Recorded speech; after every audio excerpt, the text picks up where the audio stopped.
So we're really just banking on the extra redundancy to make the program that much more robust. We're watching Bob and Doug go through the final phases of preparing for this launch. What's going through your mind so close to liftoff? Oh, it is such a great day indeed. You know, it's interesting because I think it's not so much what is going through your mind, but what's not going through your mind. You know, you're not thinking about all the things could go wrong. You're thinking about enabling success by doing what you've been trained to do. One of the sayings we have is that on launch day, astronauts are sometimes the most calm people in the room. And I found that to be true on my launch day too. I think it's kind of this career culmination of everything you've learned, everything you've dreamed of, and you know that it's coming together in that day and that you're going to finally do what you're prepared to do, execute the mission, and it just really brings a sense of calm and readiness. NASA astronaut Christina Cook, always an honor to hear from you. Thank you. Great to be with you. Well, once Bob and Doug arrive at the station, NASA astronaut Chris Cassidy will be ready to welcome them on board. So in anticipation of their launch, he had this message for them. Hello, everyone. I'm astronaut Chris Cassidy, commander of Expedition 63 on board the International Space Station, flying 250 miles above the Earth. Like you, I'm excited about today's launch and the possibilities it will bring to America and to the world. But also, I'm very excited that two close friends will be arriving and joining the crew. I had the privilege of flying with Doug Hurley on both of our first shuttle missions back in 2009. Together, we came to the International Space Station and helped construct the amazing facility that it is today. Although this will be my first mission with Bob, it was my honor to follow him as the chief of the office when he left back in 2015 to begin training for this amazing mission. Personally, I've been very fortunate to fly in two different spacecraft. Launching from America on the shuttle, and most recently launching from Kazakhstan in the Soyuz. But I can't tell you how exciting it is to know that we're once again launching Americans from the coast of Florida. And finally, here's a story I'd like to share with you. Back in 1981, John Young and Bob Crippen launched on Space Shuttle Columbia, the very first space shuttle flight, marking the last time we flew Americans on a brand new vehicle. 434, Max QRE. Roger. With them, they flew an American flag, representing America's technical prowess. Roger roll with Landon. 30 years later, that same flag was flown to the International Space Station. This flag remains here today, waiting for Bob and Doug.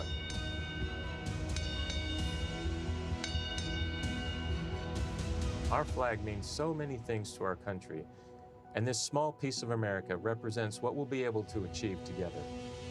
We'll never stop exploring. And so Bob and Doug can take this very special flag home to Earth, where it awaits its next journey to the cosmos.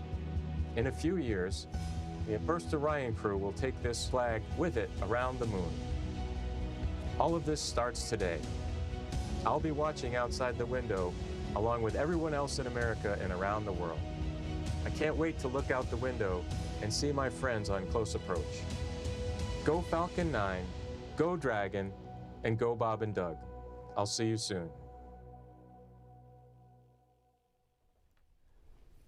And there again is a live look at Launch Complex 39A at Kennedy Space Center in Florida, where we are T-minus 1 hour, 41 minutes, 58 seconds and counting from liftoff of the Falcon 9 rocket carrying Crew Dragon with astronauts Bob Behnken and Doug Hurley strapped inside. We can see some raindrops on the screen there. It looks like rain coming down at the pad, but we're still monitoring weather, and it sounds like there's going to be another decision point before they start fueling the Falcon 9 rocket, which is scheduled to happen at about T-minus 35 minutes. So we just heard a little bit about where they're headed. If the weather cooperates today, to the International Space Station.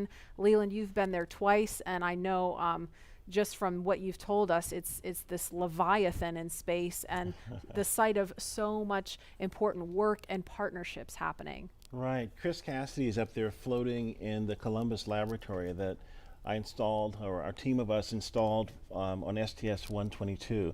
And I think about, you know, using this robotic arm that was made in Canada. The European Space Agency built the Columbus laboratory, and my job was to use that arm and attach it to the International Space Station. And as it was getting closer and closer, the motion just stopped. And I'm like, what is going on?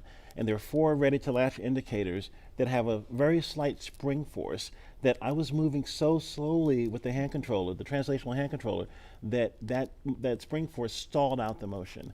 And Peggy Whitson was behind me, and she said, SpaceX Leland, weather there's update. some commentary. Weather update, I think. Go ahead, Zach.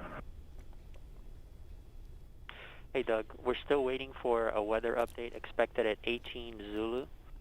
Therefore, the next assessment will be closer to the propellant load time. We are currently no-go on launch weather, but we are showing an expected clear of 1830 Zulu. Okay, copy all. Thanks for the update.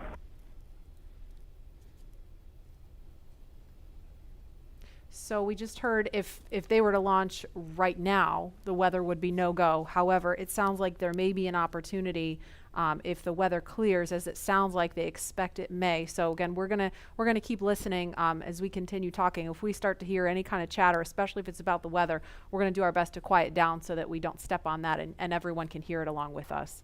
But Leland, you were just talking about the work on station, and Peggy Whitson was getting ready to tell you something. Well, so the Columbus laboratory is stalled out, it's about to be attached, and there were 10,000 people waiting. Their job security depended on me installing this thing properly. Right. And Peggy said, Leland, push just a little bit harder on the hand controller, and all 4 ready-to-latch indicators went green. And I was like, yes! And that was our primary mission objective, but that paled in comparison to what happened next. Peggy invited us over to dinner in the Russian segment, and we had this meal with people from all over the world, Russian, German, French, African American, Asian American. This diversity that we talked about earlier, were up there breaking bread at 17,500 miles per hour while listening to Sade's Smooth Operator.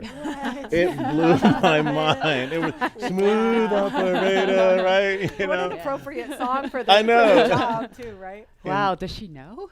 She knows Oh, now. yeah. And Dan Tani actually changed the song from Smooth Operator to Arm Operator.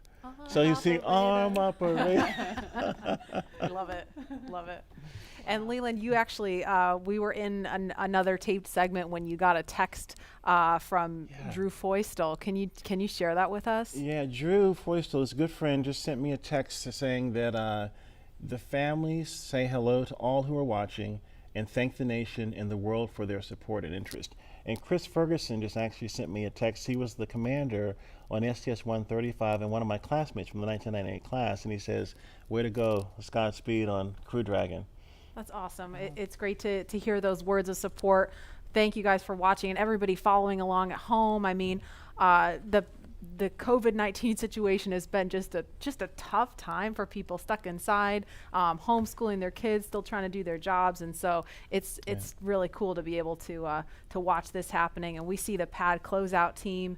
It looks like they are getting ready, or they've left the white room and they've already come down the crew access arm, so they are getting ready to leave the pad now.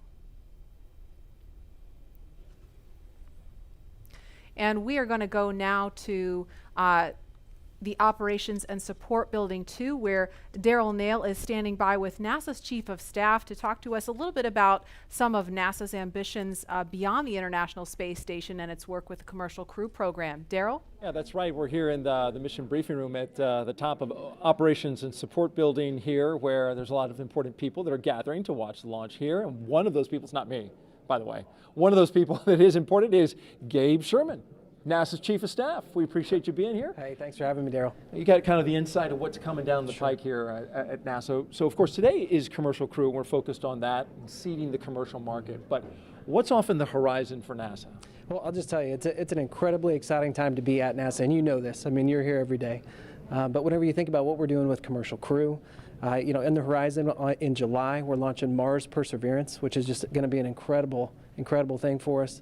You look at the end of this year, SLS, the largest rocket in the world, is going through testing right now, going through green run testing, and we're hoping maybe by the end of the year we could even get it right out here to the Cape, which would be just an incredible achievement for our team. So there is no shortage of things to be excited about at NASA right now. And it feels like everything is really starting to happen here recently with everything that you just mentioned. And if we get that first Artemis launch, that could be right around the corner as well. Oh man, you know, we're looking at I think late 2021 is what we're looking for.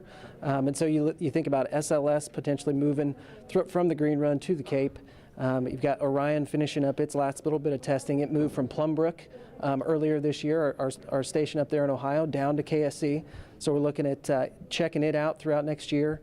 And hopefully we'll have the first integrated flight of SLS and Orion at the end of 2021. And I'm telling you, that is going to be a moment. That will be exciting. Yeah. And there will be a thunderous boom right here at the Yes. Kennedy Space Center. So with Mars as the end goal, how does all of this get to that end point? You bet. No, and I think that's what's so important about the Artemis program, right? Our long-term vision is to get to Mars. But you know, when you think about Artemis, everything that we're doing at the moon is helping us learn, prove out capabilities and technologies, work through the right mission durations, understand how we utilize the resources of the moon potentially to go further onto Mars. So the technology, the science, the exploration, architecture that we're putting together, each and every piece of it is helping us learn a little bit more, prove out a little bit more so we can take that next giant leap to Mars.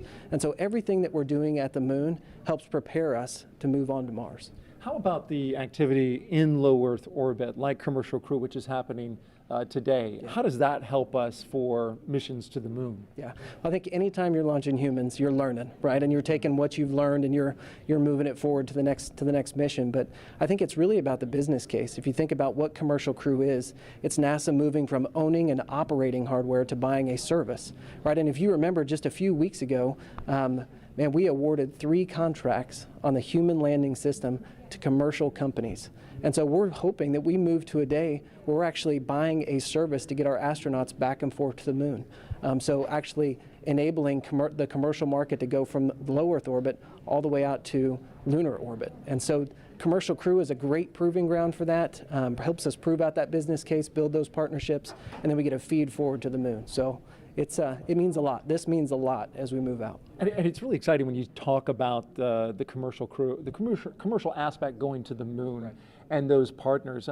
They're going to be studying those landers to see if they are viable for NASA? Yeah, working through a tremendous process with the commercial providers and NASA engineers going through initial designs right now, looking at the capabilities that they've proposed, and then trying to make decisions on which landing system goes early in 2024, which landing systems are better prepared for sustainability out in the later 20s. And so that is going to be an ongoing process throughout this year and moving into next. So it's going to be really exciting to kind of see what comes out as, hey, this is the lander that's going to take the first woman and the next man to the moon in 2024. Right, so different than the time of Apollo when we went to the moon. Yeah. And that program ultimately came to an end. The idea here, though, is to try to create some sustainability. Talk about that. Right, and sustainability, you can get to sustainability if you have reusability, right? And that's what we're seeing with Commercial Crew for sure. But whenever you think about our human landing system, you're looking at a system that we put out there at the moon once we get to sustainability, and it's going back and forth, taking multiple trips to the lunar surface, back up to Gateway, which you're familiar with, is kind of our smaller space station we're going to put in orbit around the moon. So we are building an architecture that is going to enable reusability at the moon. Apollo never had that. And so whenever you think about driving down cost and increasing access, reusability, sustainability are critical. So you get to see everything from a very high level at NASA. What's it like for you personally, I'm curious, to be here at the Kennedy Space Center to watch a launch and to just see this amazing facility where all of this activity happens? Yeah, I think sometimes people think since I work at NASA, I'm around this stuff all the time. I'm not, right? I don't get to come down here nearly as often as I'd like. So it's just as exciting for me as it is for anybody else in this room. When you think about all the hard work that our team has put in to get us to this day, to actually come down and be a part of it with them, is it's just overwhelming and incredible. So we're just a little bit excited. All right, Gabe Sherman, NASA's Chief of Staff. We appreciate you joining us today and enjoy the launch. I certainly know you will if we're able to get that one off. We're going to toss this back now to Hawthorne, California. Joining us now is SpaceX's Lars Blackmore to discuss SpaceX's future ambitions to visit the moon and Mars.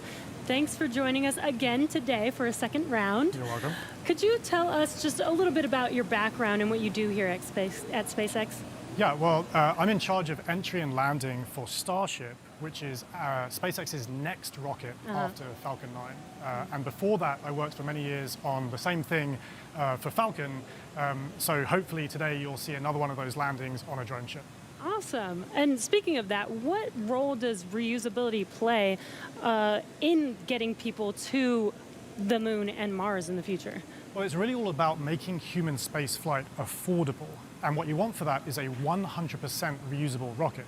Now, Falcon is only partially reusable, but Starship is going to be 100% reusable. And we've actually already started working with NASA on using Starship to send astronauts to the surface of the moon for the first time since 1972. Not only that, Starship will be refuelable on orbit.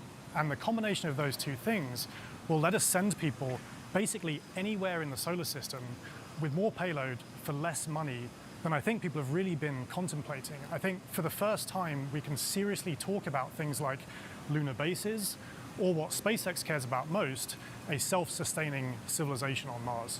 Right. So what you're saying is I will have an opportunity soon to get on board one of those spaceships. I very much hope so. Yeah.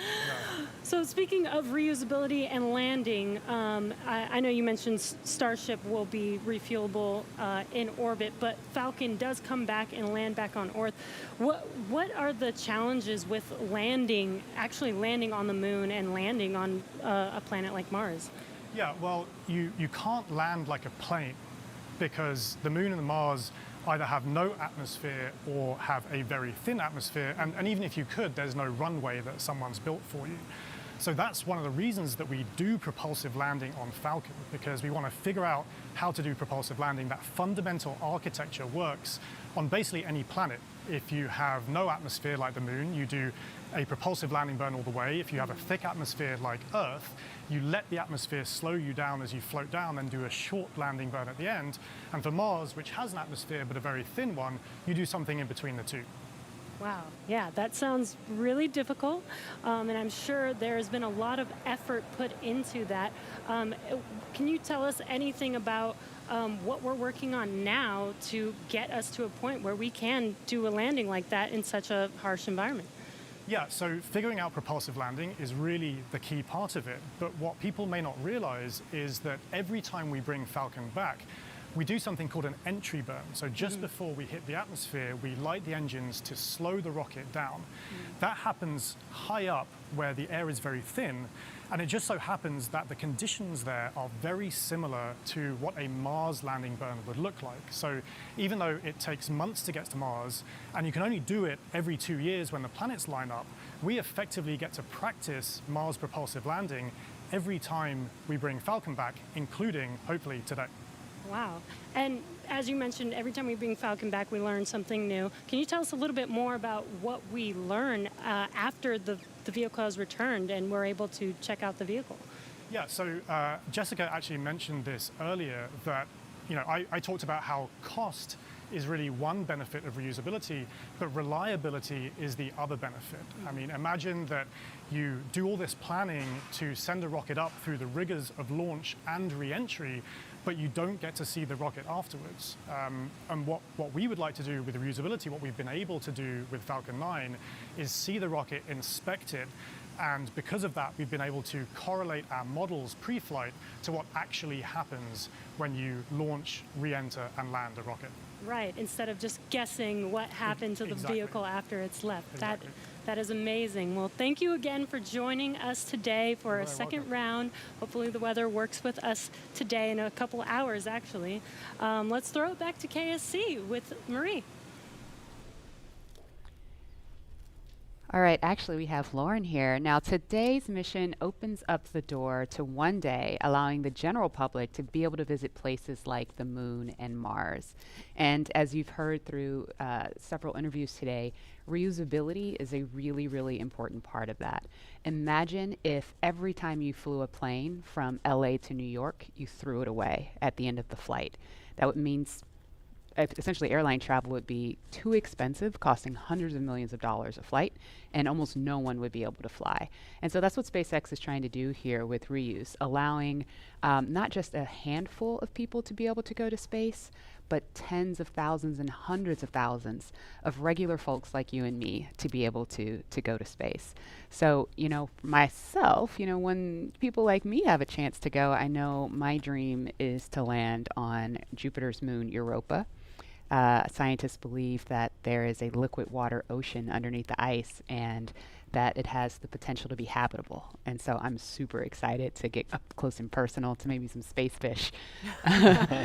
Leland, what about you? Where would you go? Wow, that's a pretty interesting destination. I think I would like to go to Mars. We've studied Mars so much and looked at it, and I think maybe having a Martian base that is dog friendly, bring the pups along, because I think as we explore, we want to take our families, our cultures, our traditions, with us, and flying with Doug and Bob is cool, but having more people, There's the dogs. The puppers, taking the puppers to space. I mean, they're not. They look ready to go. They are ready to go. We just needed maybe some like SpaceX type suits for them, But it's that's what it's all about, exploration. Like the settlers going the west, they took everything with them, and they started these new communities and these new traditions. And I think that's what we do with space travel. We start new traditions and communities and bring everyone together as one family, one civilization. Absolutely. We're here for it. And knowing that the opportunity to fly to space as a private citizen is really just right around the corner, we have a new poll question on Twitter for you. If given the opportunity to fly to the moon, now we're talking the moon, would you fly to the South Pole where no one has ever been, or would you go to the Apollo 11 landing site? So those are going to be some interesting answers. And while there is not a ton of cargo on today's mission, Dragon is carrying 2 very special payloads, aside from Bob and Doug, of course. The first of those payloads is a series of custom art pieces entitled Humankind by Los Angeles artist Tristan Eaton. These indestructible, double-sided paintings made from gold, brass, and aluminum celebrate how far humanity has come, as well as how far we still have to go. It includes a beautiful homage to the Saturn V rocket, as well as a nod to Bob and Doug's current ride to space. And you can find more images and information about these pieces on SpaceX's social channels. Next, in the spirit of inspiring the next generation of explorers, we wanted to celebrate the class of 2020, from kindergarten all the way to graduate school. So SpaceX and NASA invited students from around the world to submit their photo to fly on America's first human spaceflight in nearly a decade. Each graduate's photo was used to create a mosaic image of our beautiful planet Earth, which we printed, and it's now being flown aboard Bob and Doug's flight on the Crew Dragon spacecraft. We received nearly 100,000 photos. That's a ton, so thank you, and congratulations, graduates. Yeah, I've got a couple of family members and friends who submitted their photos, so they're super excited about seeing their faces go to space in that beautiful mosaic. That was really cool. And again, that's what it's all about, everyone coming together with their experiences and bringing them forward to space. And I think regular people flying to space, SpaceX is going to be flying, non-government people, non-military people, but people that have a desire to explore and do new things and traditions off planet, as we say sometimes. Yeah, all this time since we've had the International Space Station, it's been government astronauts performing the research because you're the only ones we've been able to send, right? But we've had some tourists, though. We've had people that paid their way on a Soyuz rocket. Sure. Go. But it's really the billionaire boys club.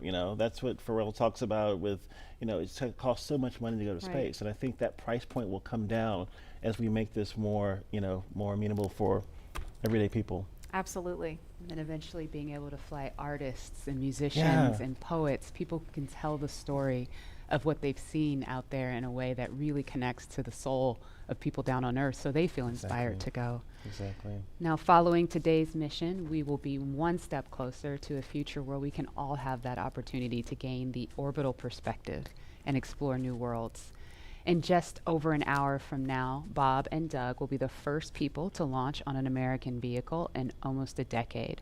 And for the SpaceX team, if I can try to speak for all of us, which is impossible, but I will say it has been an absolute honor to have the opportunity today to have this stage to show the world what we've poured our hearts into over the years with our partners at NASA.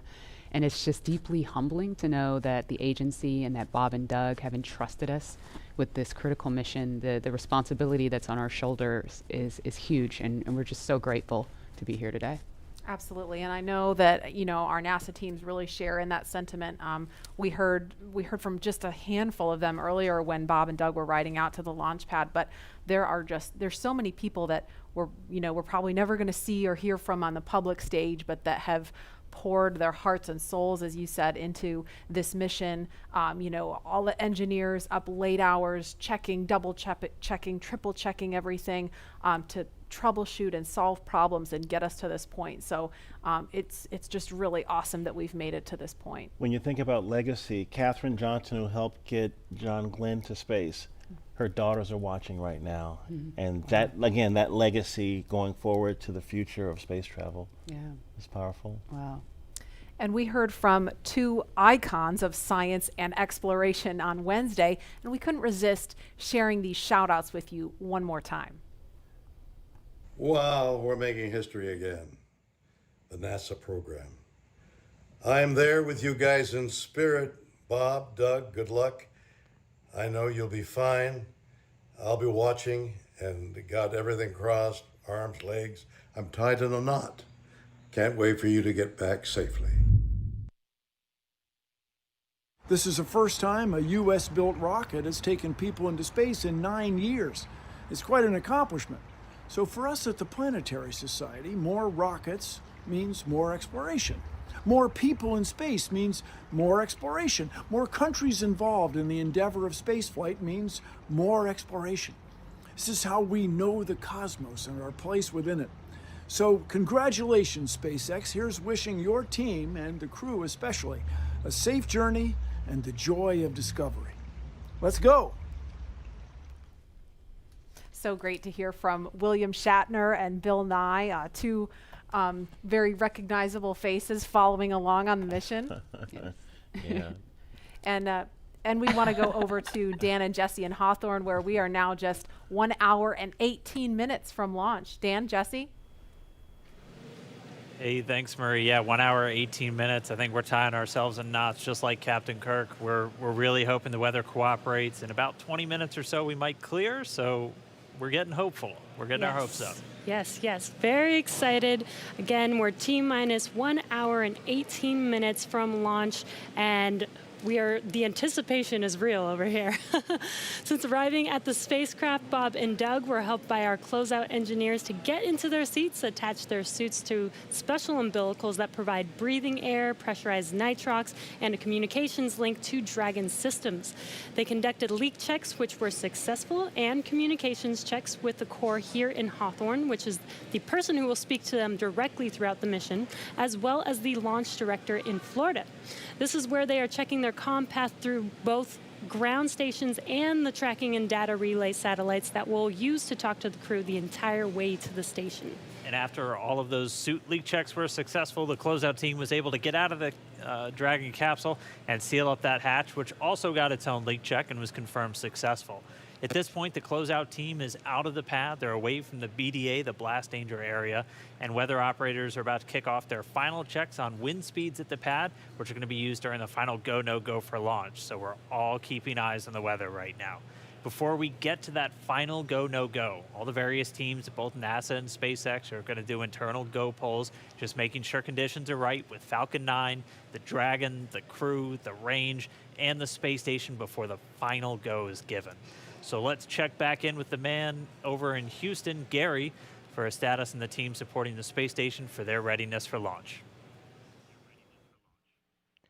Thanks, Dan. The team here in Mission Control Houston remains go for launch. We're also very hopeful about that weather.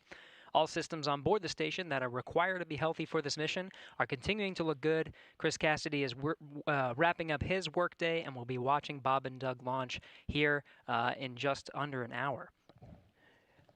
So station power and communication systems are normal. Computers and networks used for monitoring Dragon's approach have been checked out, and the cabins and the station cabin's atmosphere and pressure are as expected and ready to welcome 2 new crew members aboard. Mission Control will be closely monitoring Bob and Doug's flight and checking off milestones for most of the flight, and this very same team will be coming back tomorrow to be ready when Dragon gets in range of the International Space Station and we begin integrated operations and prepare for Dragon's docking. So I'll send it back. International Space Station team here is ready for launch. Go Falcon 9, go Dragon, and Godspeed to Bob and Doug. All right, thanks, Gary. If you are just now joining us, you picked a really good time. We're just a little over an hour to launch. And welcome to our coverage for the mission known as Demonstration Mission 2 or Demo 2. Liftoff time still holding for 3:22 p.m. Eastern. Tracking no issues with Falcon 9 or Dragon. Everything good with the range so far. We're just really keeping an eye on that weather. Over the last 3 hours, our crew members, Doug Hurley and Bob Behnken, donned their SpaceX suits in the historic crew quarters suit-up room. After that, they walked out of crew quarters, just as every astronaut to fly from space from this port has done since Apollo 7. And then they were transported over to the pad, where the crew members entered the SpaceX Crew Dragon spacecraft that we're looking in live. Today is a historic launch. It will be the first time a commercially built spacecraft will launch people into orbit and the first time the U.S. has sent people to the space station from American soil since 2011 with the retirement of the Space Shuttle program. Over the next hour, we will conduct a series of polls to get ready for launch, have Bob and Doug arm the launch escape system, and begin fueling Falcon 9. Launch is set for 3:22 p.m. Eastern. This will include a 12-minute flight to orbit and then a 19-hour flight to dock with the International Space Station tomorrow morning. Today's mission is the culmination of years of work between teams at SpaceX and NASA.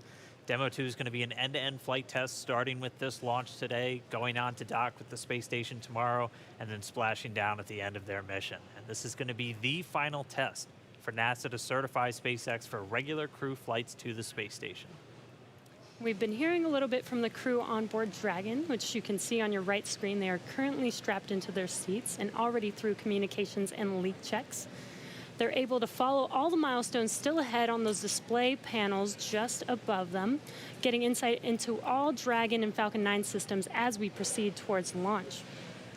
So at T-minus 1 hour and 13 minutes, let's check in with John I for a status update on the vehicles. What's the update, John? Thanks, Jesse. Well, not much to add to what Dan and Jesse just brought up. We've had a smooth countdown this afternoon. SpaceX team is working no issues as the pace begins to pick up here in the last 70 minutes. On Falcon 9, we did get the team on console. Earlier, you heard the comm checks between the responsible engineers and the crew. The engineers will be making calls on ascent for the crew's benefit, so they want to make sure that they could hear them before we go. The propulsion checkouts of the first and second stages are beginning right now. We're watching them begin to go through the process, opening valves. That check will go for about another 10 minutes, and that'll be our last one until propellant loading.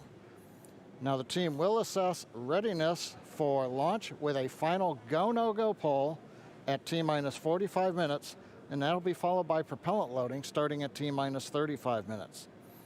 Now earlier today, Dragon operators also performed a series of checkouts of Dragon's flight systems.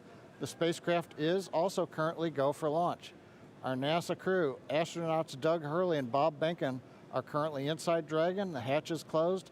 The SpaceX ground crew has left the tower. The next major event for Dragon is retract to the crew access arm that you can see currently alongside the capsule. That'll happen somewhere between T-minus 45 and T-minus 42 minutes. Now the range is currently clear for launch from historic Pad 39A. The worldwide network of ground stations and the tracking and data relay satellites are ready to support Dragon as it heads into orbit. The weather, that's the one concern. We will get a weather brief at T-minus 1 hour, so just under 12 minutes from now. Currently, the ground and upper altitude winds are go, so that's one thing that we can check as green. At the current time, we did have some rain earlier that appears to have let up, but we are red on conditions for both the electric field at surface levels, lightning, and cumulus clouds. There is a expectation that a forecast that'll be coming up at about T-minus 1 hour also may give us clearance of those conditions.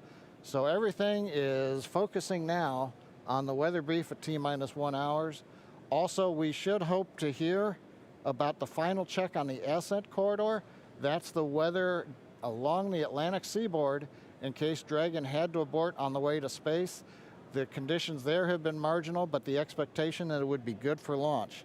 But we will get all of that coming up here very shortly prior to entering propellant load. Now today we are aiming for a launch at 3:22:45 p.m. Eastern Daylight Saving Time, or 19 hours, 22 minutes, 45 seconds Universal Time. Once we begin loading propellant, there's no opportunity to change T0. So once propellant is loading, we're committed, and we'll get one chance at it today. But currently at T-minus 1 hour, 10 minutes, and 30 seconds, everything except the weather is go for launch. Thanks, John, for that detailed update. We've got an extensive history now of flying Falcon 9 from the Florida coast, and just last year completed a test run of the mission. We're less than an hour from beginning here today. The purpose of that mission was to demonstrate Dragon's capability to safely and reliably fly to and from the International Space Station. The success of Demo 1 was a really exciting moment, Falcon paved 9, the way Falcon for 1 today's starting. mission to where we are today. And right now we're getting ready to fly U.S. astronauts from U.S. soil for the first time since 2011. Dragon and Falcon 9 together have years of operational experience, or what we refer to as flight heritage. As I mentioned earlier, SpaceX has successfully completed 21 flights of Dragon to and from orbit since 2010, including 20 trips to the International Space Station. Not only have we conducted thousands of hours of testing, we've also enhanced and added a number of safety features to Dragon. Much of what was learned with the Cargo Dragon was leveraged in the design of this new vehicle. It's fully autonomous, which means it can basically fly itself, but also features that full manual override capability just in case of emergency. And many of the other enhancements help towards SpaceX's goal of reusability and less refurbishment time between missions. So let's take a closer look at these advancements. Standing at almost 27 feet tall from the very bottom of the trunk to the very top of the nose cone, Crew Dragon's comprised of two main elements. You have the capsule, which is designed to hold crew and pressurized cargo, and then you have the trunk, which holds unpressurized cargo as well as having a solar array and radiator. And the nose cone at the top of the capsule protects the docking system as well as the guidance navigation control system, or what we call GNC. The nose cone opens for docking and remains attached to the Crew Dragon spacecraft, and that's unlike the previous version of Dragon, and that helps towards our reusability efforts. Completely opposite the nose cone is that trunk. It has attachment points for Falcon 9, the Dragon capsule, and it can hold cargo. On the very outside of the trunk, one half of it contains a radiator that rejects heat from the active thermal control system into space. That's the white part, and that uses SpaceX's new picotiling technology. The other half contains the solar cells used to charge the spacecraft's batteries. And though we only have 2 astronauts on board today, the spacecraft is actually designed to accommodate up to 7 crew members with modular seats that can be removed and replaced by additional cargo. The seats are made of carbon fiber and are custom sized for any crew member flying on board. The control panel centered right between the pilot and the commander seats and has those 3 touchscreen displays that gives the crew insight into Dragon and even the ability to operate the vehicle and fly it manually. And finally, our Super Draco launch escape system is a key safety feature of Crew Dragon, giving the crew the ability to safely escape from the time of launch all the way to orbit. And as we look to the future beyond this test flight later this year, the first operational crewed mission for NASA will take place. NASA astronauts Mike Hopkins. Try to review your launch commit criteria and indicate readiness at the appropriate time. Step 5469 for propellant load and launch. That's a good sign. That was the launch director. We're getting ready to pull the teams as we move towards that go, no go for propellant loading, which happens at about 45 minutes before launch. But back to our Crew 1 mission, NASA astronauts Mike Hopkins, Victor Glover, and Shannon Walker, and Suichi Noguchi of the Japan Aerospace Exploration Agency, or JAXA, were chosen to support this mission. I'm bleeding Again, it's called M1Ds and Crew I'm back 1. now. But today, Doug Hurley is the spacecraft commander for this mission. He previously flew on 2 space shuttle missions as the pilot on STS-127 and STS-135, which was the final space shuttle flight. Here's a closer look at Doug Hurley. Excited? Very excited. Yeah, very excited. You feel ready? Feel pumped? Oh yeah, I think we're ready. I think we're certainly ready. Joining the SpaceX Demo 2 test. He is a Marine Corps colonel and test pilot. He was selected as an astronaut in 2000. He piloted Space Shuttle Endeavour and Atlantis for STS-135, the final space shuttle mission. Introducing NASA astronaut Doug Hurley.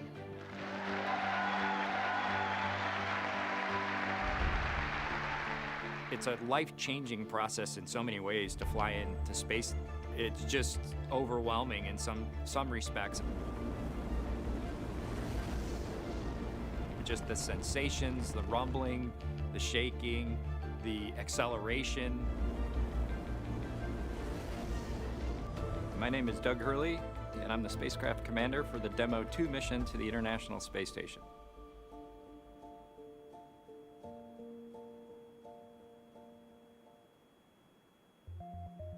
This will be the first time the Dragon had a crew on board, and so there's a myriad of objectives we want to achieve for this mission.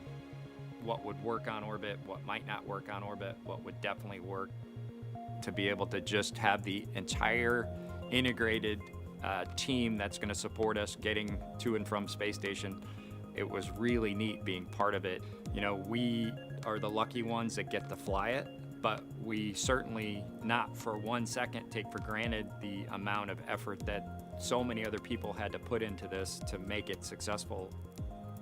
For Doug personally, he's worked so hard, I mean, through his entire life, to get to where we are right now. As a test pilot, this would be the dream to fly a new vehicle. So it makes me so happy to see that he gets to be part of this mission, the spacecraft commander. I'm just glad to see his hard work and his dream has come true for that.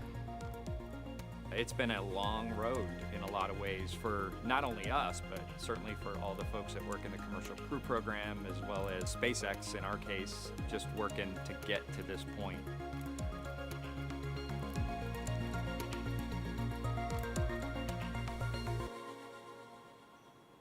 We're a little over 1 hour, 3.5 minutes away from launch. Now let's learn a little bit more about the man sitting next to Doug Hurley inside Dragon, NASA astronaut Bob Behnken. My career at NASA has kind of spanned a couple of decades at this point. I arrived with the class of 2000, went through the training program, primarily focused on the Space Shuttle and the International Space Station, learning those systems. Having launched a couple times on vehicles, you know, the second time was definitely different than the first time. You can feel a little bit guilty of, hey, should I study one more thing, or is there one more piece of information I should get? Am I really prepared or not? So that's definitely different between where I was on my first flight and where I'm at right now. For me personally, as a spouse, watching everything that Bob has put into this over the last 5 years, the dedication that he's shown, the perseverance is pretty special. For both of us, though, the way our minds work, it won't be until sort of the mission is complete that you have really a chance to savor it and celebrate it. This is a huge accomplishment for an Air Force flight test engineer to be part of the demonstration mission of a brand new vehicle. It's going to be amazing. Without a partner that has that same appreciation, I think it can be challenging for some folks. There's a lot of work and a lot of time that takes away from family that that my spouse appreciates, and I love her for that. On a deeply personal level, I'm really excited that my son is get a chance to see me launch into space. Being an astronaut has been a little bit of an abstraction thing for him because he's seen me do it in old videos, but he hasn't seen me do it for real. And so I'm excited for him to see this launch. Really, my role on the Demo 2 mission is to make sure that we get this vehicle tested and evaluated so that we can move on to more operational missions at the International Space Station. We've got a lot of objectives on board the vehicle that we need to accomplish to really make sure that it's good to go. We'll make sure all those systems are working during the test flight so that the future missions will have them available even if they don't plan to utilize them. Through years of the NASA team helping to share that experience and teaching them the lessons that we've learned by going through this, now there's another capability in the U.S. besides NASA to operate something of this magnitude. I want to thank the entire Commercial Crew Program team that's worked together to get to this point where we've got vehicles and a launch pad ready to head to the International Space Station.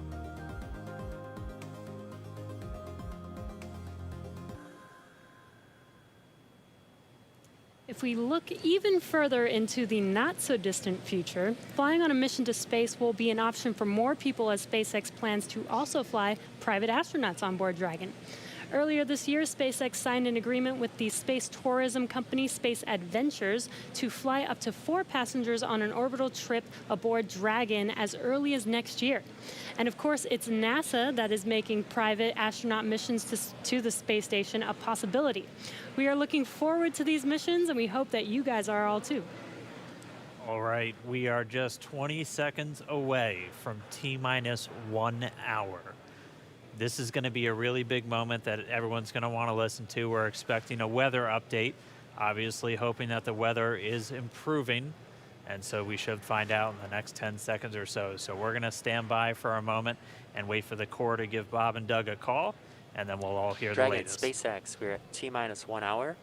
You are go for section 6. When ready, report go for launch. We'll put it in work.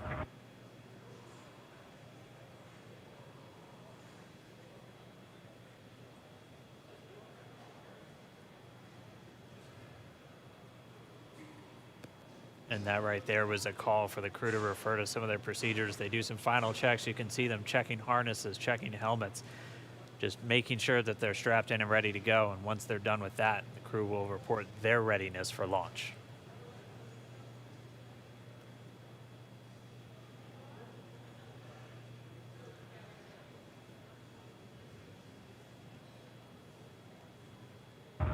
SpaceX Dragon in 6.4. Bob and I are go for launch.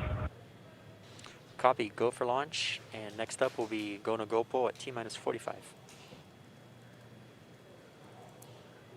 Dragon copies. All right, the crew is go for launch. So we are inside of 1 hour, still waiting for the weather update.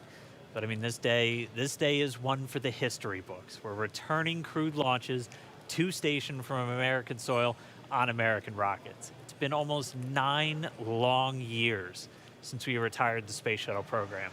I remember that day. I'm going to remember this day. It's been a long road to get here, countless hours by thousands of dedicated professionals from NASA and SpaceX. It's been an exciting week, but this last final hour is just so exciting right now. Today's mission will be Crew Dragon's second test flight and its first test with humans on board. It's been an awesome countdown so far. Weather, we're still waiting for that update, so it's still a watch item, but the crew is go for launch, so at T-minus 45 minutes, hopefully we'll get an update on that weather.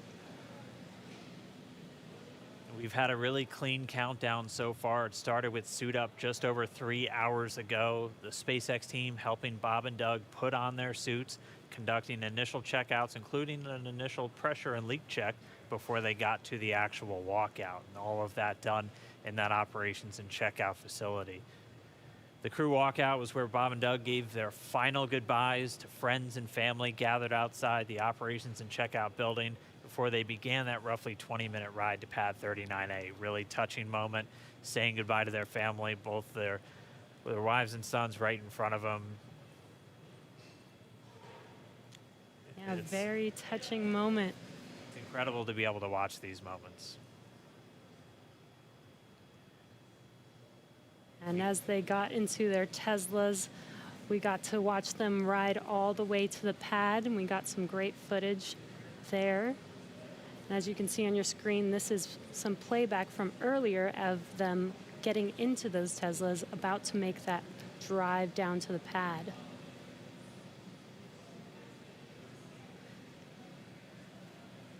And once they got to the pad, they did take a minute to take in the sights, and they headed up the fixed service structure to begin the process called crew ingress, where Bob and Doug entered. And there you can see on your screen as they're coming through the crew access arm, entering the white room right before they are able to ingress into the vehicle there. Again, this was from earlier. Yeah, this all from earlier, and as we said, that white room, the last place on planet Earth they're standing before they climb into Dragon for the ride uphill. SpaceX carrying over a tradition that NASA had where that was traditionally the room from Gemini, Apollo, and the space shuttle, that last place. About 30 minutes ago, we're back with some live video here. The team was able to close Dragon's hatch with Bob and Doug safe inside. So we are under an hour ago. Things are going to pick up as we get close to that go, no go to begin propellant loading and then arming the launch escape system. The crew pull for readiness was completed at T-minus 60 minutes, and the Dragon pull for prop load is coming up here in just about 30 seconds at T-minus 55 minutes. And then following that will be T-minus 45 minutes will be the internal mission control Hawthorne pull, and then the launch director's pull for propellant loading. When we get to about T-minus 40 minutes, the crew access arm will retract, and Bob and Doug will get the call to close their visors and arm the launch escape system. This is the automated system in place that can fire the 8 Super Draco thrusters on Dragon to quickly separate the crew from the rocket, either on the pad or during the flight on the ride uphill. And then once we reach T-minus 35 minutes, propellant loading for the Falcon 9 will begin. We got there on Wednesday. We got all the way down to about 17 minutes before launch before we had to cancel because of weather. But we're optimistic right now. Conditions have been improving, and so we're looking to press ahead once again into loading fuel onto that Falcon 9 rocket. Throughout the countdown, we've been getting some incredible views of the astronauts inside Dragon, just making all of their final preparations, some close-up views of their suits and on the displays as they just are strapped in and ready for launch. The teams often describe the suits as an extension of that Dragon spacecraft. You can always think of it as a mini spacecraft inside of a spacecraft. It's got all of the life support, everything that they need, just like the capsule See, on countdown 1, technical pull is complete. No constraints to proceed into launch escape system arming and propellant load. And there's that call out that the crew is ready. They are ready to load prop onto Dragon. So we are pushing forward towards T0. And while those suits do look great, they are also engineered to connect directly into Dragon seats to provide communications, cooling, and the ability to pressurize if necessary. All right, well, we did get the call out that the technical teams on the ground are ready for launch escape arming and propellant loading. Again, things starting to pick up, things really starting to feel real. Let's jump down real quick to the team at Kennedy, see if you guys are just as excited. I can't sit still right now. It's starting to feel real. Yeah, it's hard to sit still in here, right, Leland? That rocket fuel going through my veins still. I know. It's so awesome when we see them sitting there in their suits. We're less than an hour away now. So far, things look like we might make it. We might make it.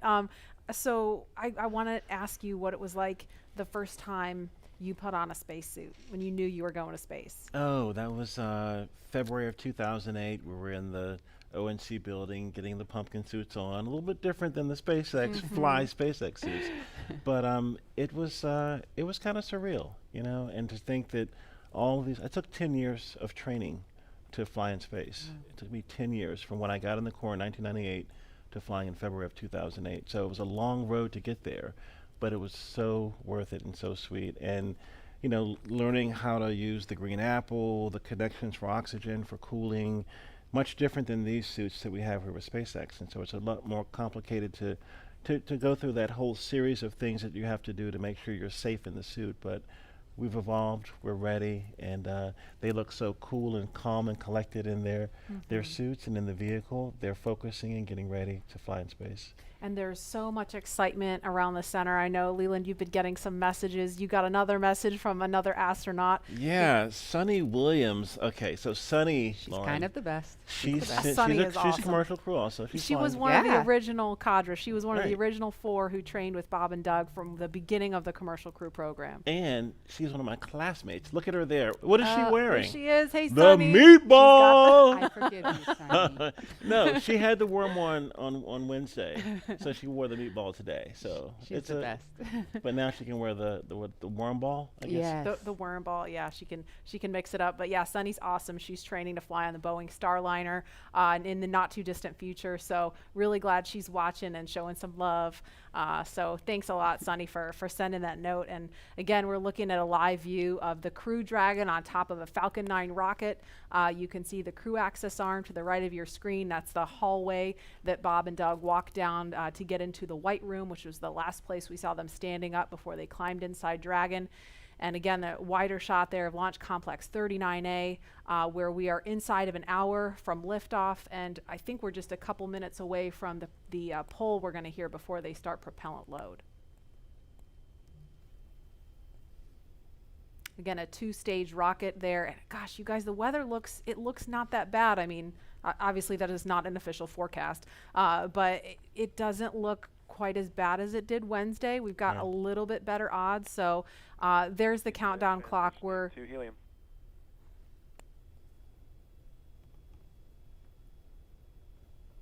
going to pause to listen to that comm.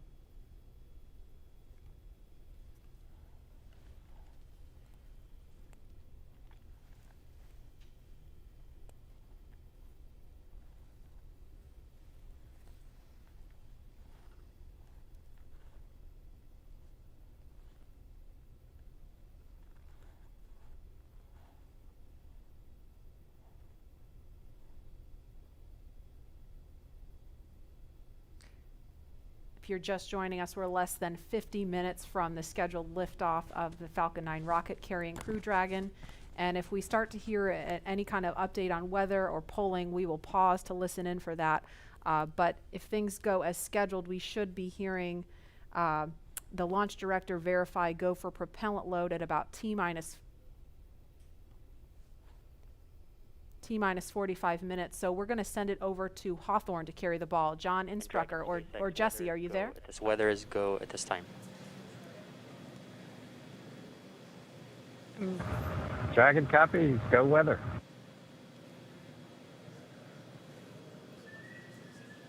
And there you heard that call out. So far we have good weather. We are go for launch today. This is getting really exciting. I don't know about you, Dan, but my heart is beating pretty fast right now. Yeah, we've been waiting for those words since Wednesday. And we did hear a call to the crew, just in case you missed it, that they were only tracking one final weather constraint. It was the cumulus cloud rule.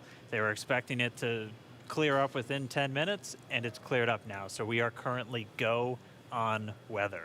Yes, and it's been pretty incredible to be so close to launch, and the road leading up to this point has been pretty incredible as well.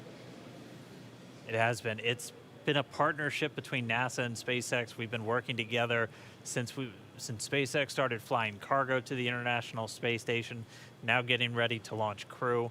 And we've been really fortunate to work with not only a lot of international partners on the International Space Station, but a lot of really great reminder companies. here in the control room, we'll be closing doors here once we start with propellant load. Any last-minute bio breaks, please go ahead and accomplish those in the next few minutes. And the launch director just getting the teams ready. We'll be coming up on that propellant loading again. That starts at about 35 minutes prior to liftoff, so in about 12 minutes from now. There's going to be a go, no go coming up really soon. So let's go over to our man, John I, for the latest. John? It's T-minus 47 minutes, 24 seconds. We're continuing to count down. As you just heard, the launch director and launch team are preparing for the readiness for launch poll. Now, the launch director is currently checking with Dragon mission director and NASA launch manager for their readiness. And actually, it sounds like everybody is good there. The launch director will then ask the team, he'll tell them the poll is open, and the 13 members of the SpaceX launch team will be electrically polled for their go to load propellant, as well as continue all the way to launch.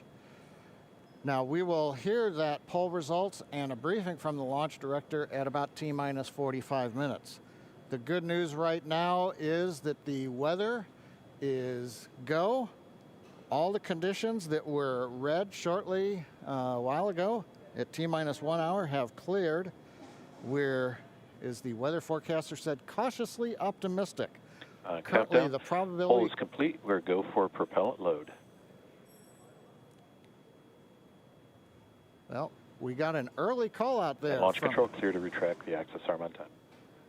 After that, arming access arm retract at T-minus 45 minutes. Got an early call from SpaceX launch director Mike Taylor that the poll is go. He also heard the direction T-minus 45 minutes to prepare for retract of the crew arm. As we hear more discussion, we'll stop and let you listen in. But right now, weather for liftoff, ground level winds are good, 10 to 15 miles an hour, well within limits. Upper altitude balloons show that conditions are acceptable. The red weather conditions have cleared up, the last one being cumulus clouds. And the probability of violation is set at 30% right now, so that's 70% chance of good weather. We're continuing to watch. There is about a less than 10% chance of lightning. We're also watching the abort corridor off of the Atlantic coast. In case, for example, at stage separation, Dragon had to abort into the ocean. The conditions there are acceptable. There has not been lightning lately. The weather, winds are good, light rain. It is go, but NASA is going to continue to watch those conditions. T-minus 45 minutes and counting. Reminder on hold and launch escape protocol. For non-urgent no-go conditions, brief the CE or LD, and they will approve aborting launch auto sequence and proceed to launch abort. For urgent issues affecting the safety of the operation, operators shall call hold on the countdown net. Launch control will immediately abort the launch auto sequence and proceed to the launch abort auto sequence. Operators shall also advise launch director whether structural break or fire is imminent or occurring per Dragon manual escape flight rules. A reminder on fire alarm instructions. In the event of a fire alarm, key operators previously briefed will remain at their post while the alarm is evaluated. In the event that personal safety is threatened, evacuate to the south-facing emergency exit, which leads directly outside. At this time, weather is go for launch. You can see on the screen, we're inside T-minus 40, we're T-minus 44 minutes, 5 seconds. Crew access arm retracting away. SpaceX launch director is given the final brief to the crew. And we will be beginning propellant loading at T-minus 35 minutes. So right now on Falcon 9, ready to get into propellant loading. Dragon, crew, getting configured, set up. The arm is pulling away. The range is go for launch. They continue to monitor the air and the sea space. Everything looks good. And we finally have gotten green across the board on the weather conditions, but we can't take a deep breath quite yet. We're going to have to watch the weather all the way down to T0, both here at Kennedy Space Center and out in the Atlantic in the abort zones. Now earlier we saw many of you following the launch from the United States on our hotspot map. Now that we're inside an hour, we're seeing large numbers of folks logging on, tuning in from coast to coast and around the world. So we'd like to know, is this your first time watching a launch live, not counting Wednesday? And if not, how many have you seen before? Tell us using the hashtag LaunchAmerica from your favorite social media platform. And with that, at T-minus 42 minutes, 50 seconds, conditions are go, and we are counting down for an on-time launch. Let's send it back over to Kennedy Space Center as the action begins to pick up on the pad. Dragon, SpaceX, you are go for Section 7, close visors and arm launch escape system. We will put Section 7 in work, visors come in close.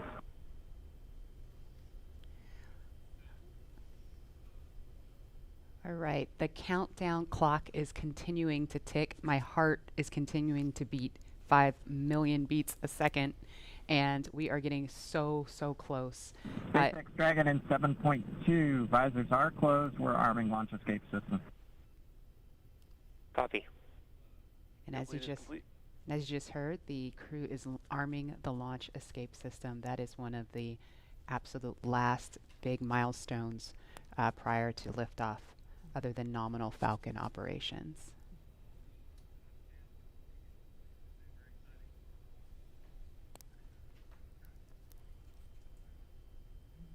So just a minute ago, we saw the crew access arm retract, and obviously we just heard on the comms, Bob and Doug getting ready to arm the launch escape system, and so that is something that protects them all the way to orbit. So when fueling starts at about T-minus 35 minutes, so just over 6 minutes from now, they will have the capability to abort, to separate from Falcon 9 either on the pad or even after liftoff.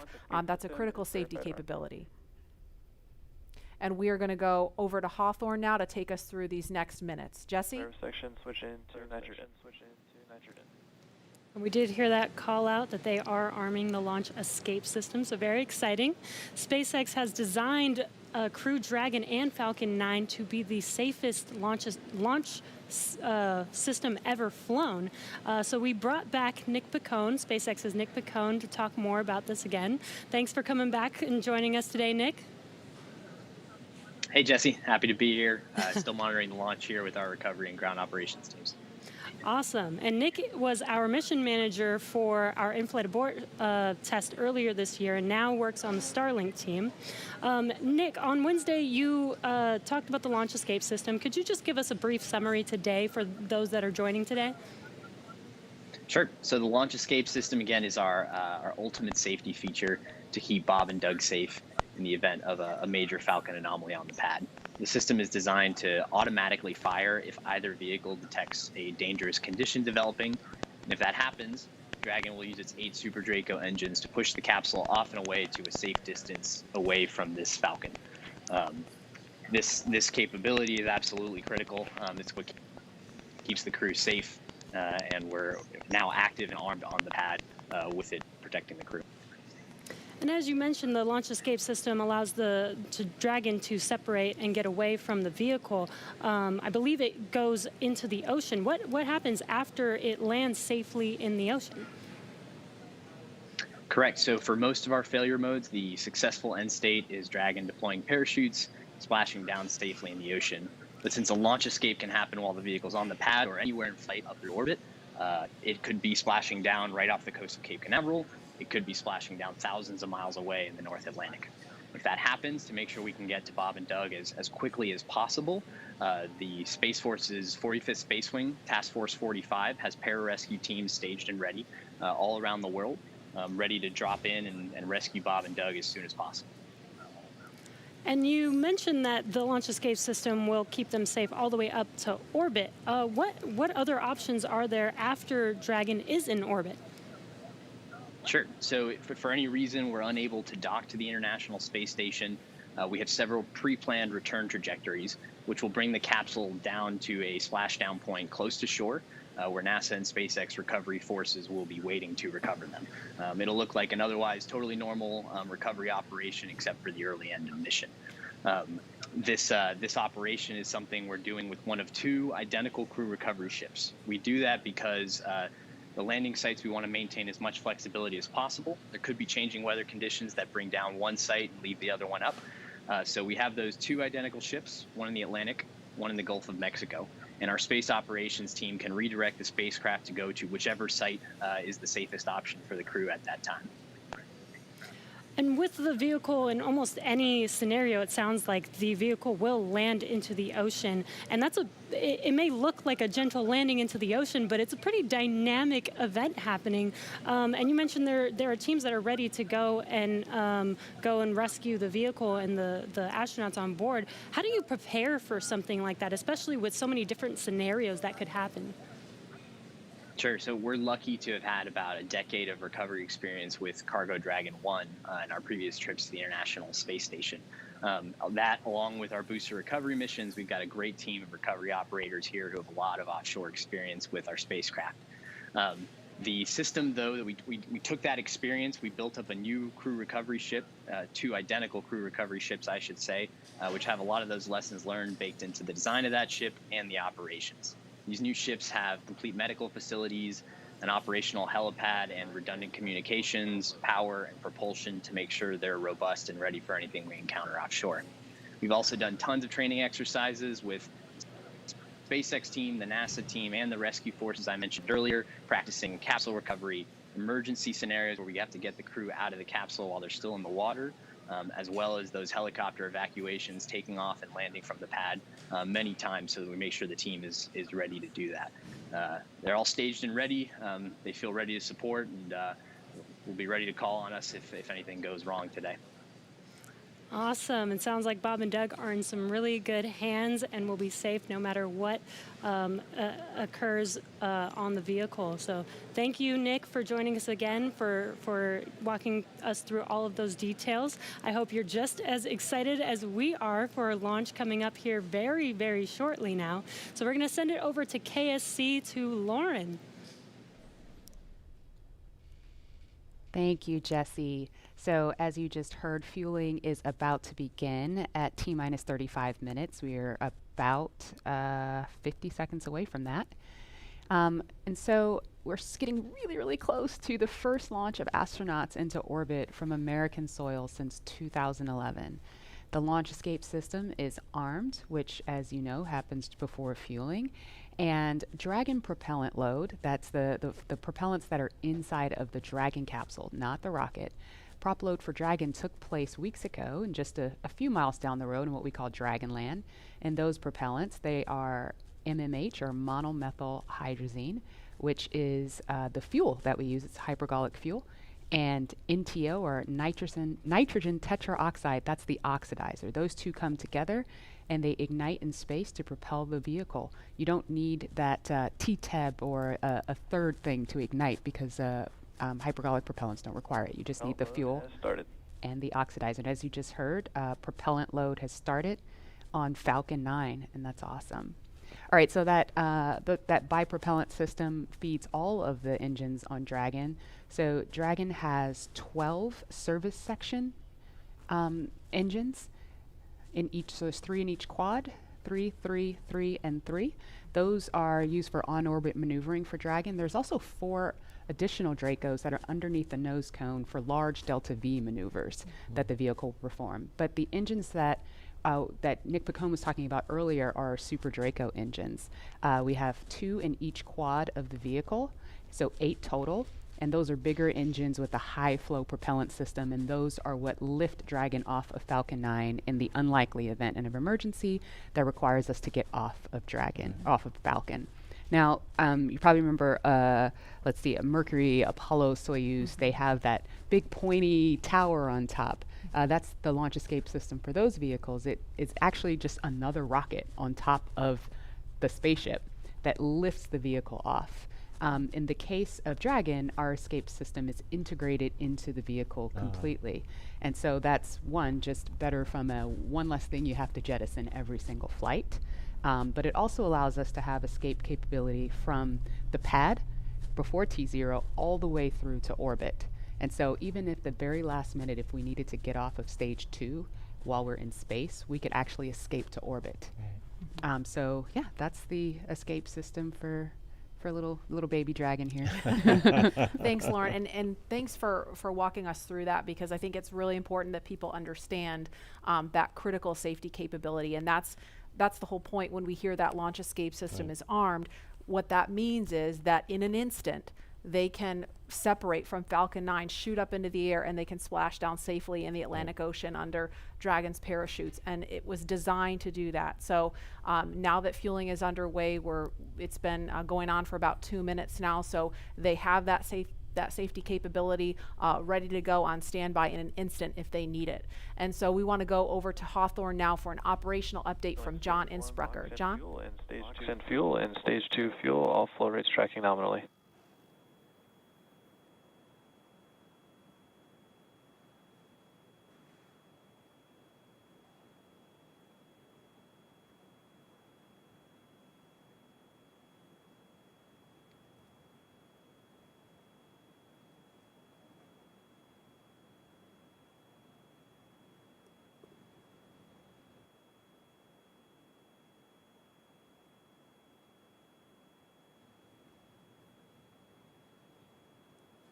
We're at T-minus 32 minutes, counting down. These final minutes, everything's still looking good for Falcon 9 and Dragon for an on-time launch. Falcon 9 did begin propellant load at T-minus 35 minutes at planned. Now on the Falcon 9, we use a fuel and oxidizer as the propellants that power it. The fuel is commonly known as RP1. That's rocket propellant grade 1 kerosene. The oxidizer is densified liquid oxygen, also called LOX.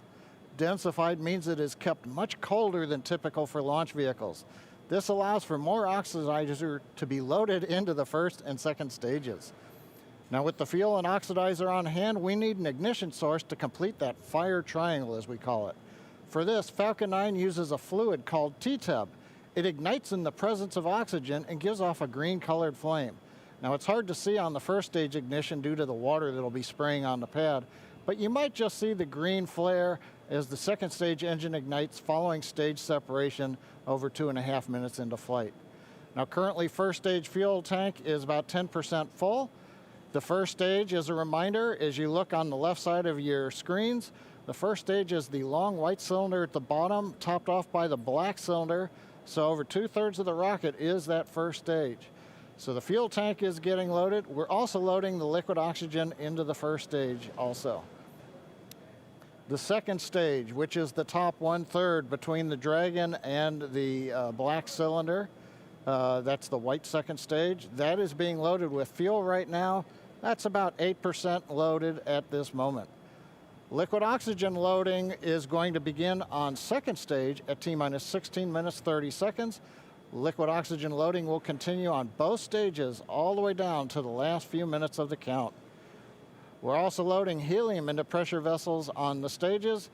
That's used to pressurize tanks in flight as the propellant is pulled out by the strong Merlin turbopumps. On board the Dragon spacecraft, astronauts are monitoring systems while the propellant is loaded into Falcon 9.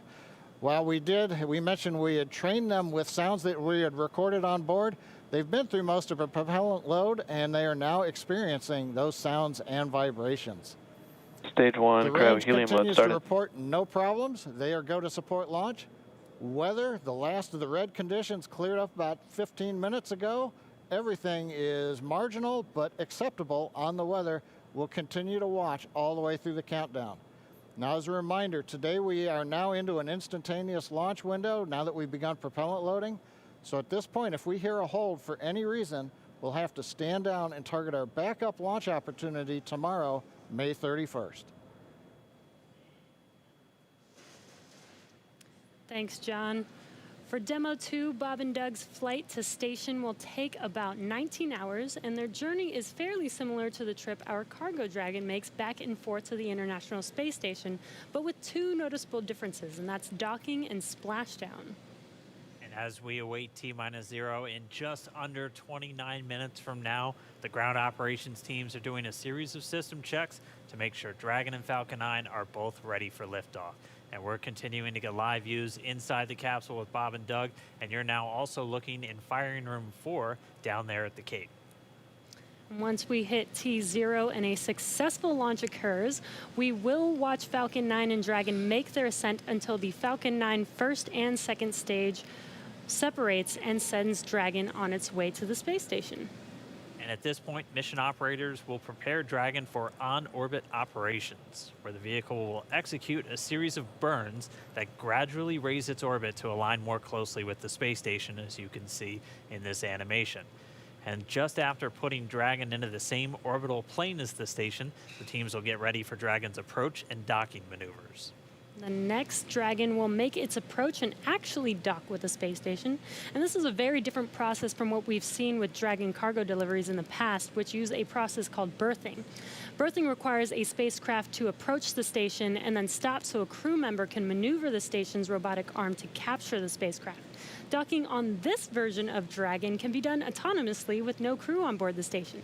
It's typically a faster process, both when arriving and leaving, but it does still require pinpoint accuracy to approach safely. Once captured, a spacecraft then gets attached to a common berthing mechanism, the same type of port that we use to connect each of the modules on the station together.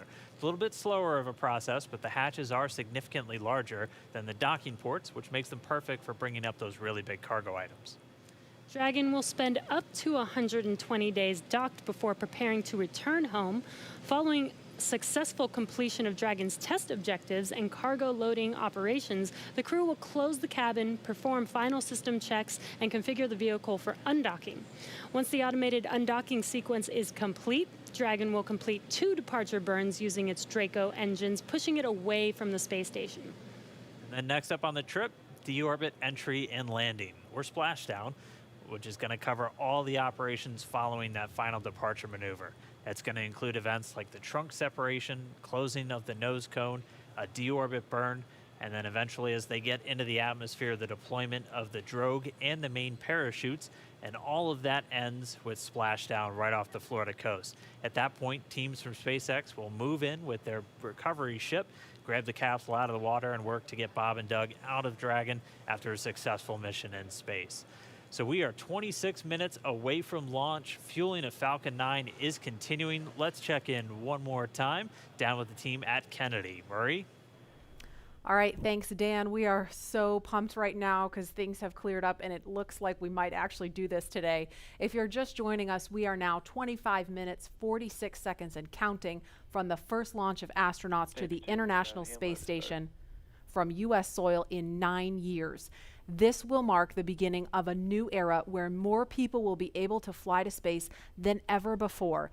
And we want to share with you the results of a poll we asked a little earlier. If you could go to the moon, now it's not where the astronauts are going today, they're going to the space station, but if you could go to the moon, would you rather visit the South Pole where no one has been before or the Apollo 11 landing site?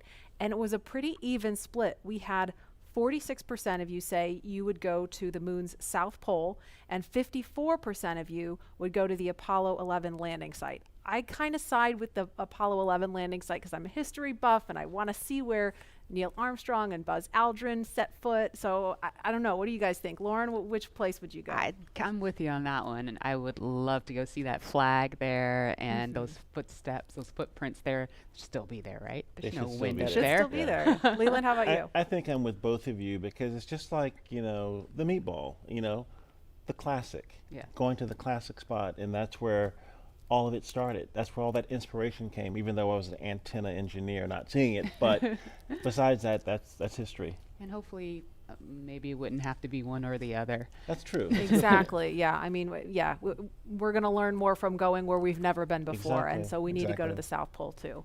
And we are thrilled to see all of you following along online. Thank you for answering our poll. And we're going to go over to Tahira, who's been monitoring all the action with less than 25 minutes to go. Tahira, I'm sure things are heating up online. Hey, Marie, I mean, you're completely right. Now that we have that go for launch, people are on the edge of their seat right now waiting on this historic moment to take flight. As you can see, photos are still coming in of just everyone around the country showing their excitement for this launch. And it's really been a touching thing to see how everyone's kept this excitement going from Wednesday's first attempt. So we just took a look at numbers, and we are now over 3 million people tuning in for this historic launch. And so for me personally, I just want to wish Bob and Doug the best of luck. This will be my own first time watching humans lift off to space from the United States, and it's just going to be a super emotional moment. For that, Marie, back to you at Kennedy for these last minutes before launch. All right, thanks, Tahira. And Leland, we got 23 minutes and some change to go. What do you think Bob and Doug are feeling right now? I think, you know, they're very calm, cool, and collected as test pilots, but I think they're thinking about what are the steps that I have to take if a malfunction or something happens. And so the nominal stuff is all kind of automated, but if something happens where they have to intervene with those touch screens, that's what they're thinking. And we're just inside 23 minutes now. So on Wednesday, we were 5 minutes further in the countdown when we heard that call to scrub, and the weather was still very touch and go at this point on Wednesday. But today, it at least for right now, I don't want to jinx it. I'm afraid to even say it out loud, but it looks better today. Yeah, and it feels like I'm feeling it a lot more than I did on Wednesday. Right. And, you know, speaking of Bob and Doug and them being really calm and cool and collected, haven't had the opportunity to be in meetings with them and to watch them train. I have to say, and to all of my friends who work with them every single day, the feedback is always just what great people they are. Right. And just how not just bright and sharp they are, but just good people. Right. And around the office, we often refer to them as the dads. The And dads? What they're is the that? dads. They're dads. They are dads, Okay. and we've met their families. And when you see people on that very personal level, it starts to mean so much. They Right. are a part of our team. You know, they're not a customer. They're our team. They're not a payload. They're our Right. team. They're Yeah. our family. And so we're just so excited to see the dads up there today. Yeah. Go And- dads. Yeah. All right, we're going to go send it over to Gary for an update from Houston. Gary? Hey, Marie, the space station team here is focused. All eyes are on the system checks that are happening across the board, and we're listening in as we close in on launch. And I can tell you that things are looking very good. Chris Cassidy will be watching from the International Space Station, right now flying over the Pacific Ocean. It's heading to cross right over the launch pad. We might even get some good views from the station. Hope to be capturing those. We'll have the launch view on the big screen up front, and everyone's excited to see our 2 crew members on their way to the International Space Station. But before we get to it, I just want to pass on good luck from the entire flight operations community here in Houston. It's always exciting to be doing something wholly new and history-making with station operations, and we can't wait to see our team members Bob and Doug in low Earth orbit and heading to the International Space Station. That's it from us here in Mission Control Houston. I'll send it back over to the team in Hawthorne for the latest happening there. John. T-minus 20 minutes, 30 seconds. We're Strong back continuing tail to started. count down. Everything is still looking good for launch of Falcon 9 and Dragon. 22 minutes, 45 seconds after the hour. Stage Right 2 now on the RP1 right-hand load is complete. side, you can see a large white cloud coming off of the strongback. That is normal. As we get ready to load the second stage with liquid oxygen, we have to chill in the plumbing lines going up that strongback. And so as we relieve pressure, the moist, humid Florida air condenses around it, and that gives you the cloud. So that tells us that things are actually on schedule. We did begin propellant load at T-minus 35 minutes. Fuel loading on the second stage, I believe we just heard the call out that it is complete. First stage fuel load is continuing, and right now that's a little more than, that's about 60% of the way full. So things are looking good. Second stage is getting ready to begin the liquid oxygen loading. After they finish chilling in the lines that you see on the monitor, they'll begin the load at T-minus 16 minutes and 30 seconds. The range right now is go, ready to support. Weather continues to be go.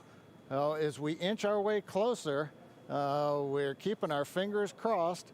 We're waiting to hear if anybody calls out an issue, but for the moment, as you can see on the screen, it looks good. Now on the Dragon side, the Dragon mission director and the team there are reporting no issues. They've done their communications checkouts. The crew access arm, as you can see, is retracted away from the spacecraft. The crew is strapped in and they are ready to go. Now, final instructions will be going to the crew at T-minus 10 minutes. The crew displays will be configured for launch, and that setup will give astronauts Bob Behnken and Doug Hurley insight into how the launch is proceeding and provides constant updates on vehicle health. We've already heard the crew give their go, close their visors, and get ready for launch. For Dragon, it'll enter terminal count at T-minus 5 minutes. When it transitions to internal power, we'll hear continued callouts on the countdown net as we get close to 0 and to liftoff. But right now, at T-minus 18 minutes, 15 seconds, everything continues to be go for an on-time launch. So Dan, Jesse, things are looking pretty good. How are they doing over at your stand? Things are great from about 15 feet away from you, John, and honestly, things are looking pretty great down at the pad there. We're seeing a lot more blue in the sky. Green is the color we want when we're talking about weather, and that's where we're sitting right now. So we're continuing to count down. We are under 18 minutes away from liftoff. Again, it's an instantaneous liftoff it's going to be 12:22 and 45 seconds here on the West Coast, 3:22 and 45 seconds over on the East Coast there in Florida. Just a reminder, it's going to be about a 9-minute ride up to orbit for the Falcon 9 and Bob and Doug on board Dragon. It'll be a 2-stage flight So we'll see the first stage fly until we hear MECO, or main engine cutoff, about 2.5 minutes into flight. After that, the second stage will take over and continue to power them the rest of the way. Second engine cutoff comes in just under 9 minutes at about 8 minutes and 44 seconds. Following that second stage completing its job, it'll continue to coast for about 3 minutes. It'll do a slight attitude adjustment and null out any rate, so make sure it's not in any kind of a spin before they do separation. So that's when the Dragon spacecraft will physically separate from the Falcon 9 vehicle, and Bob and Doug will be flying free. It's about a 19-hour ride if we launch today on time. So that means Bob and Doug will get on orbit. They'll have a number of burns, or those firings of those Draco thrusters that they'll do over Stage 2 LOX load started. We hear the LOX. The liquid oxygen load has now started on stage 2. But again, they're going to be doing a series of burns on the way uphill towards the International Space Station 5, spread out over the first 16 hours or so of their flight until they get much closer, and it's time for that approach and docking. And we are expecting that with an on-time launch to happen today. That'll be coming tomorrow in the afternoon. All right, now that we're under 16 minutes away, we have a special guest joining us. I'm going to toss it over to Jesse. We are T-minus 15 minutes and 45 seconds from liftoff of our second demonstration mission today, and we have the honor of having SpaceX's President and COO, Gwen Shotwell, join us. Thanks, Gwen, for coming out and taking a few minutes to chat with us. Thanks, Jesse. We know you've been on console. How's the countdown been going so far in there? Countdown is clean today, just like it was Wednesday. We did clear the weather hurdles sooner than we did on Wednesday. And the only thing we're watching right now is downrange weather and lightning at the staging location. Of course. But we will clear that hurdle at T-minus 7 minutes. Awesome, great, very exciting. Now I'm going to throw it back to 2012 because you were on console for Dragon when it was first making its way to the space station. How does that experience compare to today? Stage 2 LOX is on the DPs So I was nervous then. I stopped getting nervous for launches. Today I'm nervous again. Super nervous, stomach and throat. Understandable. No, it's a fantastic day today. I'm really excited. The team is pulled together. It's such a professional operation. And when I say team, by the way, I mean SpaceX and NASA. These folks have been working incredibly hard and have done a fantastic job. Yes, and we are all so excited. And we know that you have to get back inside of Mission Control, but is there anything that you wanted to say before liftoff to NASA and SpaceX? Well, I want to thank NASA, of course, for their generosity and their help with getting to this place. I want to thank all the SpaceXers who have come together to make this moment in history. And I want to thank Elon for hiring me. We thank Elon for hiring you as well. Thank you so much for joining us. We'll let you get back to Mission Control. And good luck with launch today. Thanks, Jesse. And Godspeed, Bob and Doug. Well, we are so excited. We are just a few minutes away from countdown. So we are going to turn it over to Dan and John for the final minutes in terminal count. Take it away, John. T-minus 13 minutes, 30 seconds, continuing to count down. We're continuing to load fuel onto the first stage. That should finish up in just about 6 minutes. Fuel is completely loaded on the second stage. That's closed out. And we are continuing to load liquid oxygen on both the first and second stage. The liquid oxygen load beginning on the second stage just about 3.5 minutes ago. We are also loading cryogenic helium into the storage vessels on the first and second stage, getting in the last little bits of helium when we keep it cryogenic, cold and liquefied. That gets us, just like we do with liquid oxygen, the maximum amount into the storage volume so that we can get the most performance out of the vehicle. Right now, we are in a fairly quiet state on the vehicle. Ground pumps continuing to put the propellant in to first and second stages. Next significant issue, callouts that we're going to hear will probably be inside the T-minus 10 minutes when they talk to the crew. We'll listen for that. but at the moment, everything continuing to look good at T-minus 12 minutes and 20 seconds.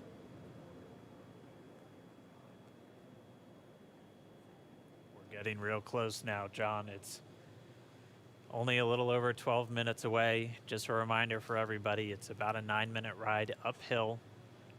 We'll have some dueling boxes going on as that first stage is going to be coming home while the second stage is carrying Bob and Doug into orbit. But obviously, we'll be keeping an eye on our astronauts the whole way uphill. Some of the calls that you'll be hearing, as there will be what we call performance calls over the Dragon to ground the entire way uphill. And you'll just hear some of the SpaceX engineers calling out trajectories and booster performance. So we're always looking for that word nominal. I know that's one of John's favorite words. That's one of mine too. We want to hear nominal as much as possible up on the way uphill. You might also hear some number and letter combinations, and those correspond to the different abort zones that Bob and Doug are in during their flight uphill. There's 1A and 1B, which signify that they're on the first stage. Those carry them from there in the Cape all the way up to about the very top of North Carolina. And then we'll have 2A through 2E or 2 Echo, and that will be on the second stage, and that goes from North Carolina all the way up to about the tip of Newfoundland, so in the northern Atlantic. And then there is a zone of the northern Atlantic that we're going to avoid, and so you should hear the call out be something similar to forward to Shannon, and that just refers to Shannon, Ireland, which they'll be going off the coast of Ireland at the later stages of the second stage if they have to abort. So just prepping you now for some of those calls. You're hopefully going to hear that word nominal a whole lot on the way uphill. 10.5 minutes. Things are pretty quiet. As John I said, it'll pick up right at about 10 minutes. We'll wait for the crew just to confirm that their displays are in order. The crew is already strapped in and reported that they are go for launch. And we'll continue to watch the fuel gauges tick up on the Falcon 9 vehicle until fueling cuts off at just about 2 minutes prior to launch. Dragon and SpaceX confirmed displays are configured for launch. SpaceX Dragon displays are configured for launch. Copy. Bob, Doug, on behalf of the entire SpaceX team, it's been a huge honor to help you get ready for today's historic mission.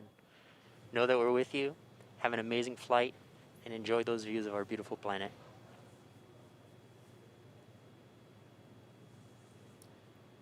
Thanks, Jay. It is absolutely our honor to be part of this huge effort to get the United States back in the launch business. We'll talk to you from orbit. Thank you. Copy all. Thanks for those words. The SpaceX core, so again, that voice that's going to be talking to Bob and Doug throughout their mission from right here in Hawthorne, just offering a few quick words. The crew did confirm their crew displays are configured for launch. We are coming up on 9 minutes and counting. We've gotten through T-minus 10 minute with the crew discussions. Activity is now going to switch over to Falcon 9. Our next major event comes at T-minus 7 minutes. We begin what we call engine chill. Pre-valves will open. Those currently separate propellants on the first stage from getting down to the Merlin engines. We'll open the pre-valves. That allowed fuel liquid oxygen to flow to the top of the pumps. And more importantly, when we open the valves, that allow us to begin chilling the 9 Merlin 1D turbopumps on the first stage engine.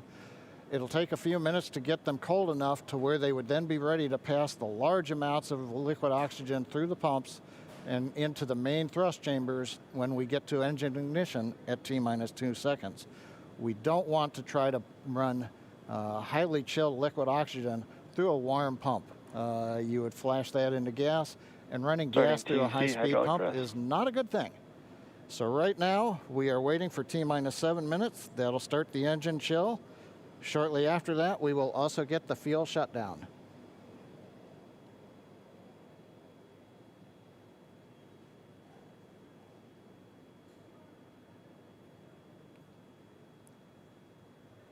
Listening to the SpaceX launch director in the background there. As I mentioned, at T-minus 7 minutes as we start the chill, we will also get into the final topping off of stage 1 fuel, and then the fuel load will complete.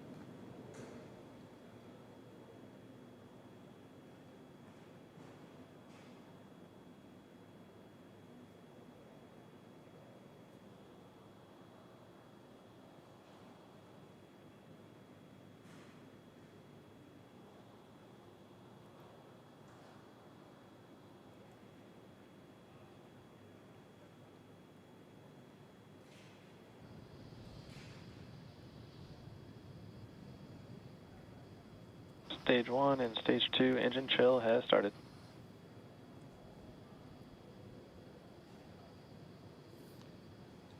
We've heard the call out. Stage 1 engine chill has started. That's gone up to the crew so that they've got situational awareness. As I mentioned, the pre-valves are open. And now we are topping off first stage fuel, getting ready to finish the fuel load. Liquid oxygen load on first and second Engine stage hydraulics at pressure. will continue until the last 3 to 2 minutes of the countdown. We should hear that call out RP1 load complete coming up at about 6 minutes. Again, RP1 is just that densified kerosene or that rocket fuel that Falcon 9 is going to be used to power Bob and Doug to orbit today.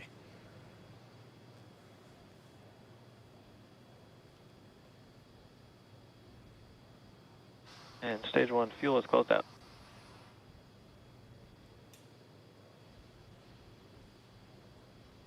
Right on time. That call out indicates that the fuel loading on the first stage is complete. Draining back the lines now, so first stage and second stage fuel are complete. Liquid oxygen loading is continuing on both stages.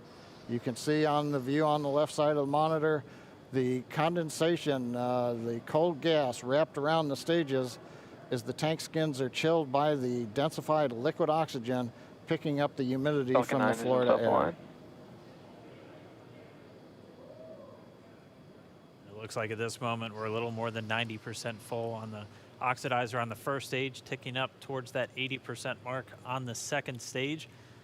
We'll be counting down all the way till about 2 or 3 minutes, as John and I just said, until everything is loaded Falcon in 9 Falcon heaters 9. closing out. And then we will be go for launch. Dragon has transitioned to configure for terminal count.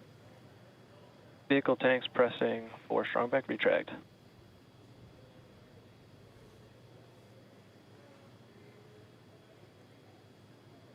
We're pressurizing the Falcon 9 tanks. We're going to open the clamp arm around the second stage and begin to retract the strong back. We'll move back about 2 degrees. That'll get us to the liftoff position. At liftoff, the strong back will then recline about 45 degrees away. Started. Stage 2 RP1 bleed. Launch director called out the strong back retract has started. On the left, you'll see it go back just a couple of degrees. Stage 1 RP1 bleed.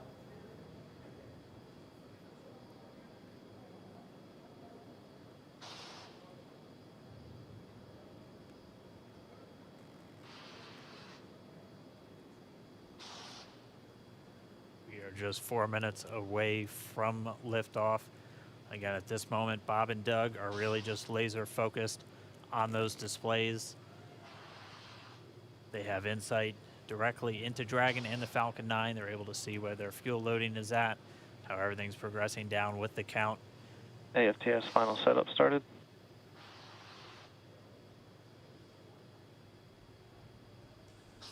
Three and a half minutes from launch. And the strong back is now reclining away from the Falcon 9.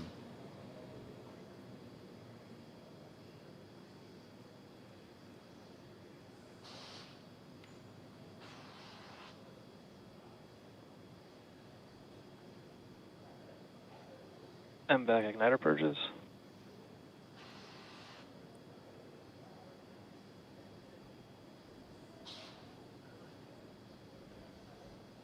Pogo bleed. Dragon has transitioned to terminal count and is on internal power. Stage 1 LOX load closed out. Okay, we're at T-minus 2 minutes, 42 seconds. Stage 1 LOX load is closed out. Stage 2 will continue to load for about another half a minute or so. Once we get the completion of Stage 2 LOX loading, we have to vent down the line, so you'll see another large white cloud coming off of the strongback. That'll be normal. That'll happen Vehicle around is transitioning to T-minus internal power. 1 minute and 40 seconds. We're going on internal power now. Just a few seconds away from the Stage 2 LOX load being complete. It's been almost 9 years since we've been in this position. A lot of work done by thousands of people to get to this point. All our eyes focused on 2 now.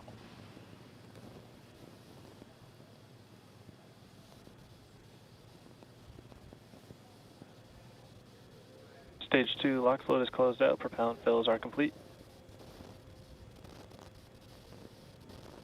Dragon is in auto idle. Stage 2 LOX load complete.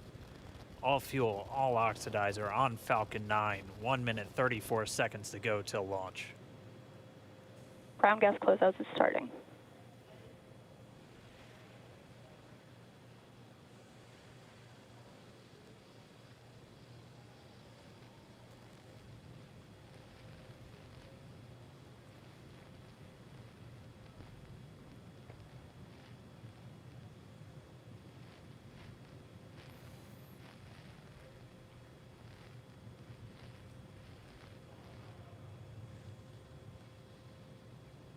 Falcon 9 is in startup. Dragon is in countdown. FTS is armed for launch. Under a minute now, the FTS, the flight termination system, has been armed. Dragon, SpaceX, go for launch. SpaceX Dragon, we're go for launch. Let's light this candle.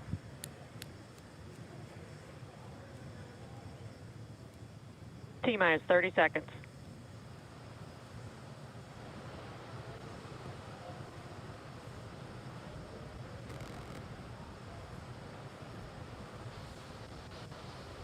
Stage 1 tanks pressing for flight. T-minus 15 seconds. 10, 9, 8, 7, 6, 5, 4, 3, 2, 1, 0. Ignition. Liftoff of the Falcon 9 and Crew Dragon. Go NASA, go SpaceX. Godspeed, Bob and Doug. America has launched. And so rises a new era of American spaceflight, and with it the ambitions of a new generation continuing the dream. 20 seconds into flight, stage 1 propulsion is nominal.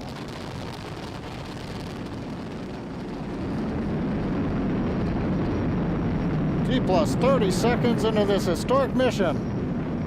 Flying crew on board Dragon and Falcon 9, and look at them go. Falcon power telemetry nominal. M1D throttle down. We're throttling down to get ready for the period of maximum dynamic pressure. We're in the throttle bucket. Reports say all systems are go.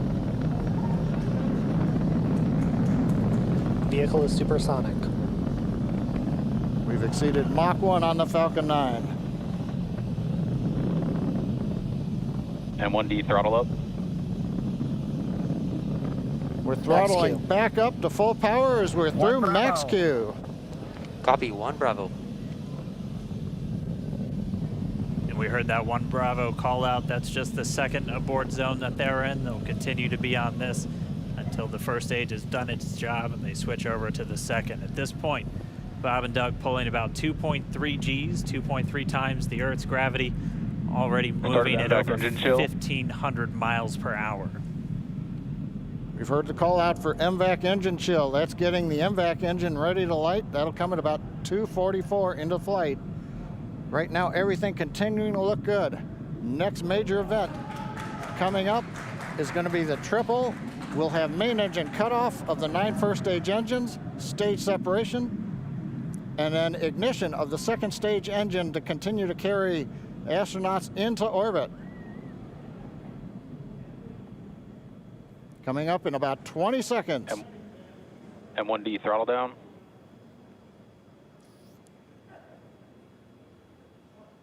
We heard we're throttling down the Merlin engines on the first stage.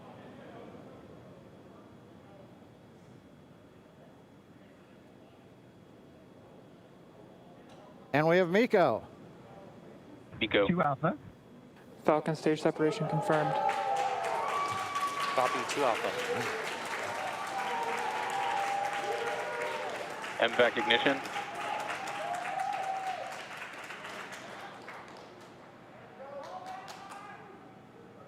All right, we have stage separation confirmed. The first stage beginning its flight back. The second stage being powered by that single Merlin 1D vacuum engine has ignited and is now carrying Bob and dug into orbit.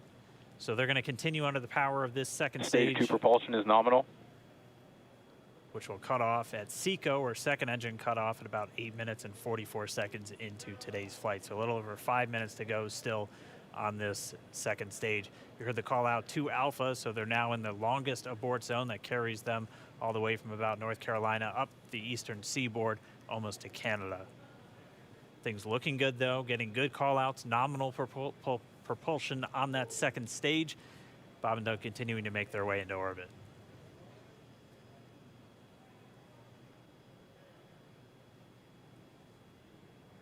Dragon SpaceX, nominal trajectory. Acquisition of signal in Bermuda. SpaceX Dragon, nominal trajectory. All right, here in nominal trajectory, so Dragon pointed in the right direction, continuing to make their flight uphill. Heard acquisition of signal Bermuda. That's one of the other ground stations that they're using to get telemetry and data back from this spacecraft. Stage 2 propulsion is still nominal.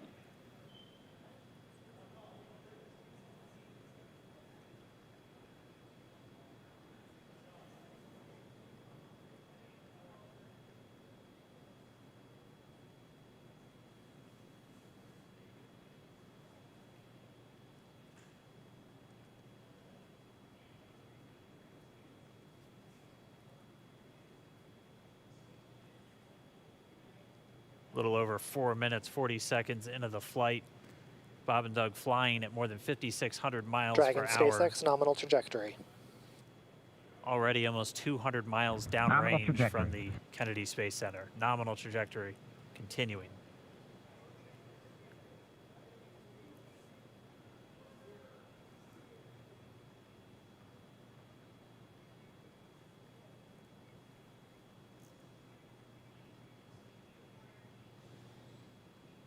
And while they continue uphill, looks like we are getting a view of the first stage as well.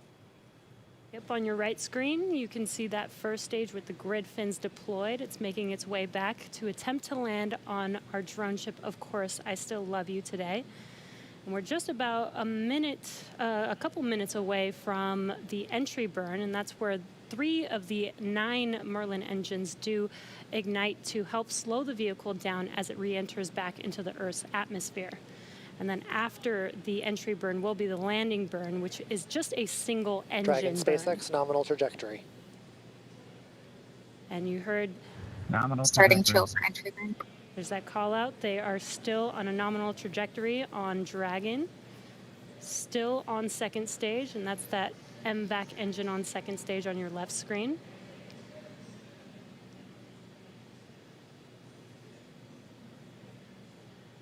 Again, on your right screen is that first stage booster coming back towards our drone ship, Of Course, I Still Love You. We're about a minute away from entry burn. Meanwhile, that second stage continuing to power Dragon into orbit. Again, if you're keeping an eye on that timer, that's going to continue to burn until 8 minutes and 44 seconds into flight. So a little over 2 minutes from now, we'll hear the call out SECO. It'll then be a little Stage 2 propulsion is still good. A little over 3 minutes until Dragon physically separates from the second stage of the Falcon 9 after the upper Dragon stage gets a SpaceX, chance. nominal trajectory. Dragon copies, nominal trajectory. Continuing to check in with Bob and Doug as they are on a nominal trajectory. Just about 10 seconds away from that first stage, starting that entry burn on your right screen. We should be able to see that view live. Stage 1 entry burn startup.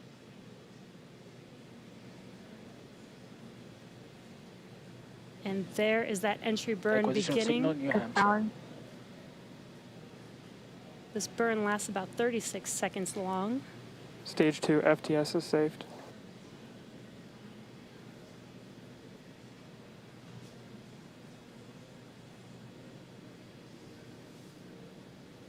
That entry burn continues. We're just about a minute away from SECO. We'll have a number of events all happen in rapid succession. It'll be the second engine cutoff. Stage 1 we'll entry be burn looking for that stage 1 landing burn shortly after. Yeah, actually just within a few seconds of each other. such a cool view on your left screen, seeing Bob and Doug on Dragon. Right now you can see the displays that they are seeing right now themselves. Terminal guidance. MVAC throttle step. We are coming up 25 seconds or so away from SECO, or second engine cutoff. This is also the point where Bob and Doug are experiencing their highest G-force. We're seeing the counter tick up to right about 1.8. Copy, Shannon. You heard Shannon, so that just means they're in their final abort zones. If they were to abort at this point, it would either be an abort to orbit or to land off the coast of Ireland. Standing by for second Stage 1 landing cutoff startup. confirmation. MVAC throttle step. MVAC shut down. Stage 1 landing letter. Confirmation of SECO's second engine cutoff. Now we are waiting for our first stage to make its way to our drone ship. Of course, I still love you. Dragon SpaceX nominal orbital insertion. Didn't get confirmation, nominal Dragon orbital copy. insertion. Nominal orbital insertion. And what you're seeing on your screen is a live view of our drone ship, where our first stage will be coming down. Looks like we lost that live view, but we'll wait for confirmation of that landing shortly here. Falcon 9 first stage successfully landed. And there you can see on your screen, Falcon 9 has landed. This is the first Falcon 9 to carry humans to orbit, so very exciting for us. And as you can see on your right screen, Bob and Doug are still making their way to their targeted orbit. M1D to recovery 1. So exciting today. M1D. It doesn't stop. It does not stop. All right, we did hear again that call out, good orbital insertion, so that means Falcon 9 and Dragon right now exactly where they're supposed to be. M1D to FRC on recovery 1. And it's right at about 12 minutes when Dragon will separate. Looks like we saw a 0G indicator floating around there. I know Bob and Doug owe us a little bit about what exactly that is that they brought up with them.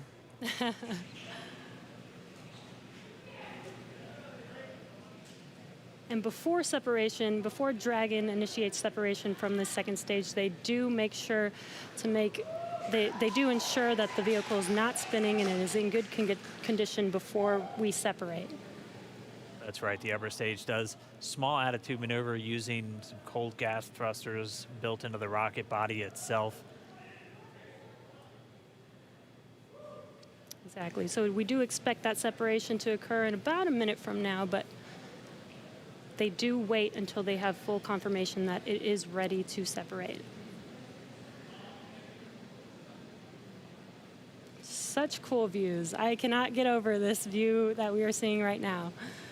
Bob and Doug on the right screen, inside of Crew Dragon, out in space. Yeah, already 200 kilometers over planet Earth, or a little over 124 miles, traveling in excess of 2,700 meters. 27,000 meters per second, or about 16,000 miles per hour.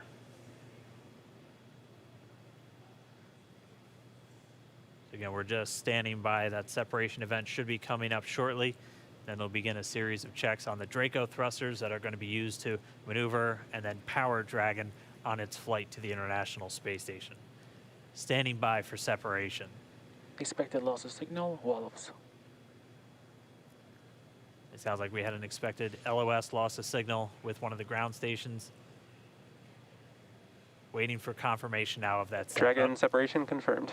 Dragon separation confirmed.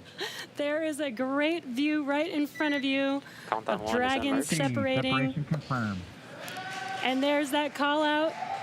Dragon is now officially making its way to the International Space Station today. Dragon SpaceX with that separation call. We have a few words for you from our Falcon 9 team. Standing by. Dragon, Chief Engineer on Dragon to Ground. Bob Doug, on behalf of the entire launch team, thanks for flying with Falcon 9 today. We hope you enjoyed the ride and wish you a great mission. Thanks, Bala. Congratulations to you and the F9 team for the first human ride for Falcon 9, and it was incredible. Appreciate all the hard work, and thanks for the great ride to space. Copy all. Oh, and Good luck. Mike, proud of you guys and the rest of the team. Thank you so much for what you've done for us today, putting America back into low Earth orbit from the Florida coast. Copy all. Good luck. Godspeed.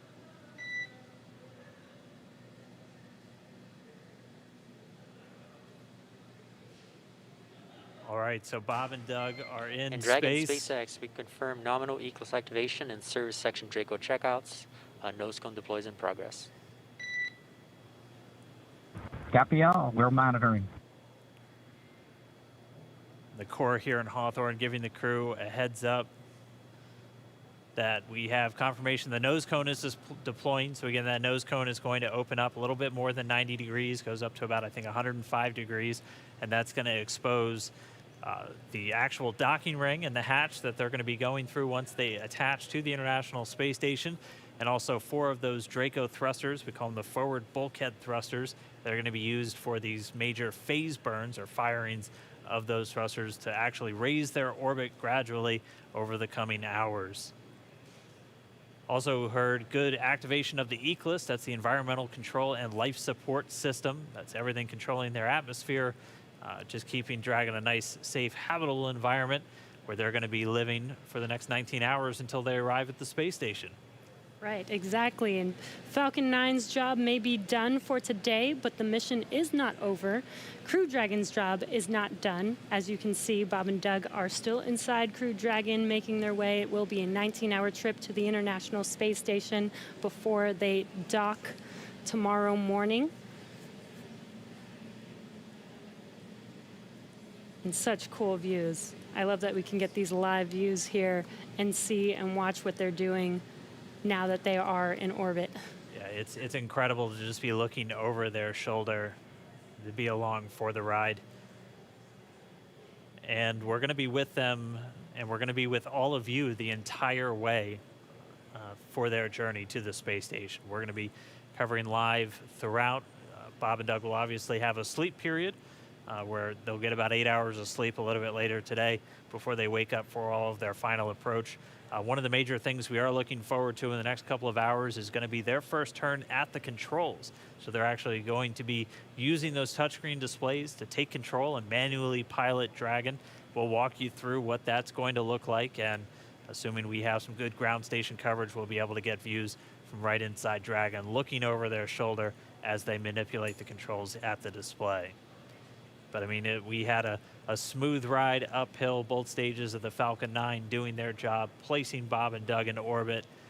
I mean, this is a day, this is a historical day. This is us kicking off that new era of space flight that we've all been talking about and longing for since the Space Shuttle program came to an end in 2011. Yes. And the weather cooperated. Yes, second time's a charm. Right. All right, so day for the history books.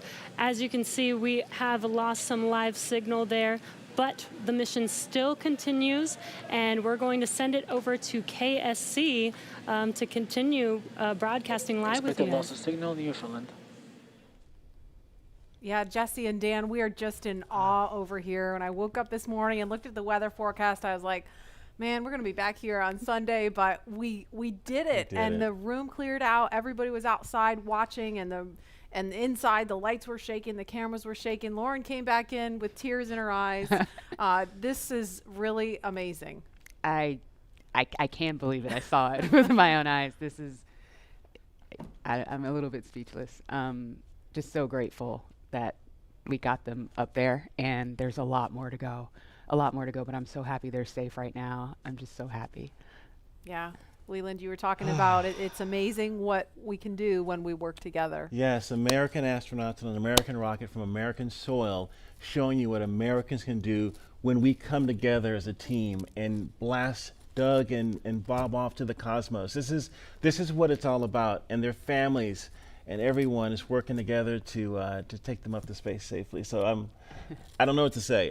That rocket fuel is still in my veins, and I want to go get on the rocket. I know. Well, it's too late now. Maybe the next one. I know. But we want to go over to Daryl at OSB2. He's there with the administrator, who hopefully has more words than we do, because we're still kind of speechless. Daryl?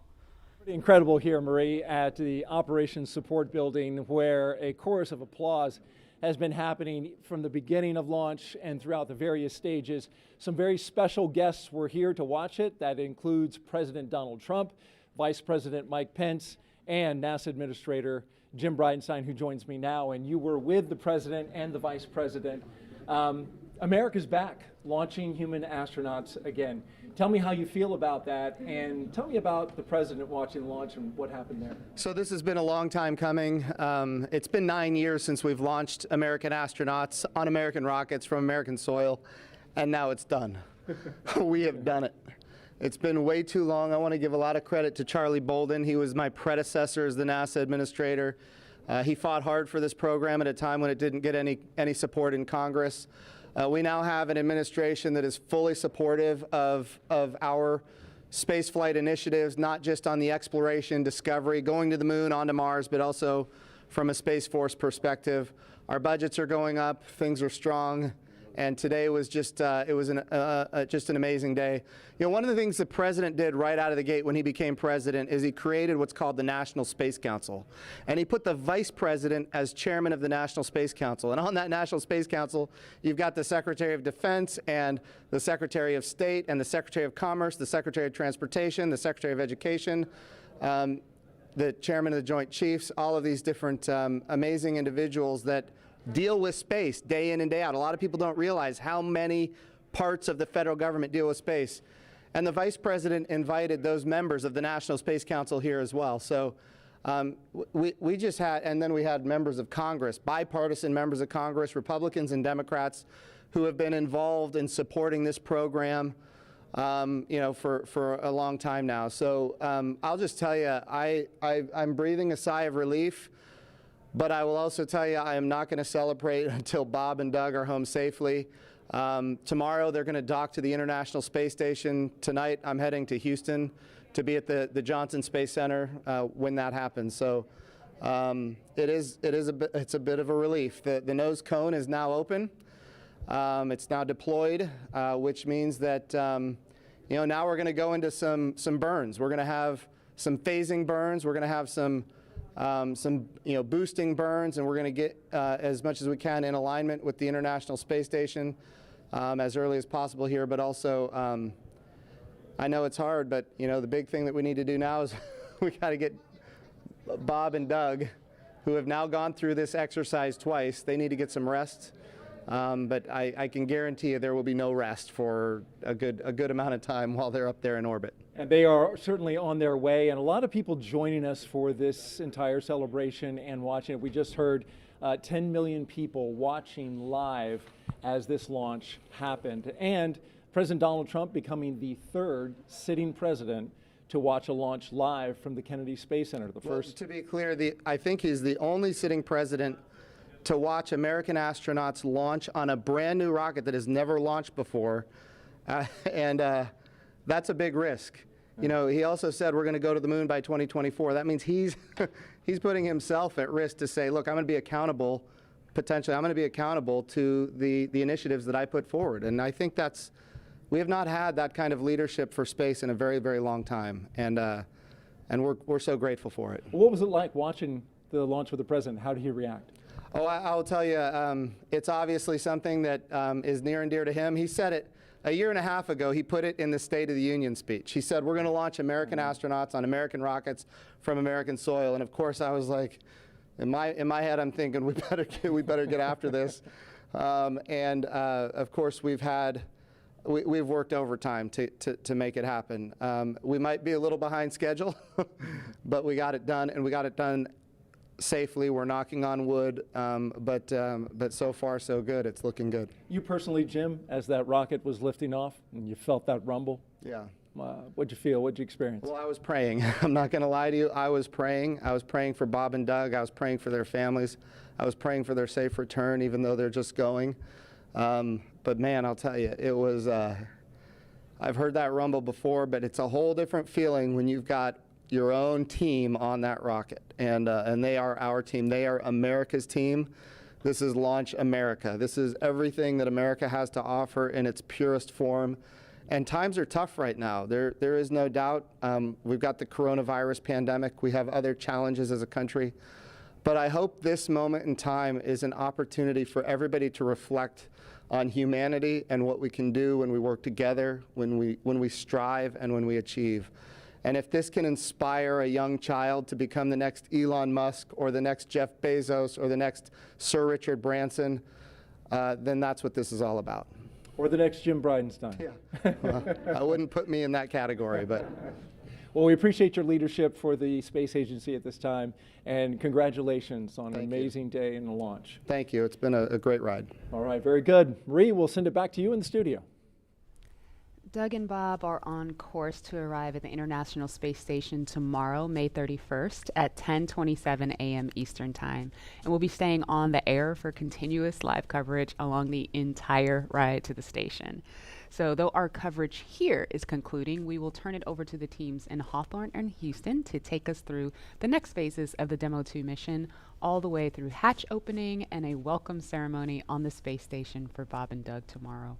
That's right. And as you follow along, we invite you to tune into a post-launch news conference that's happening here at 6:30 this evening Eastern Time on NASA TV. We'll have NASA and SpaceX leaders here to take questions live on this unprecedented achievement in human spaceflight. And in addition to NASA TV, you can follow along always on Twitter at @NASA and nasa.gov for mission updates as it progresses. Here now are highlights from the mission so far. May 30th, 2020. Remember this day. You'll have this memory forever. The day America returned astronauts to orbit from U.S. soil.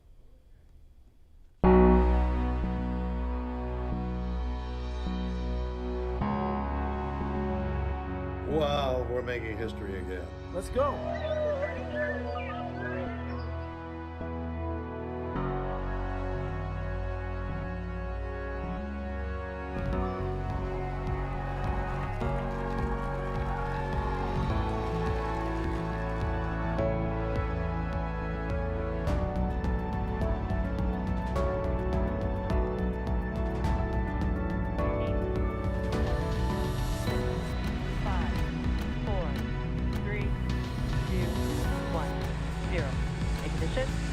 Liftoff of the Falcon 9 and Crew Dragon. Go NASA, go SpaceX, Godspeed, Bob and Doug.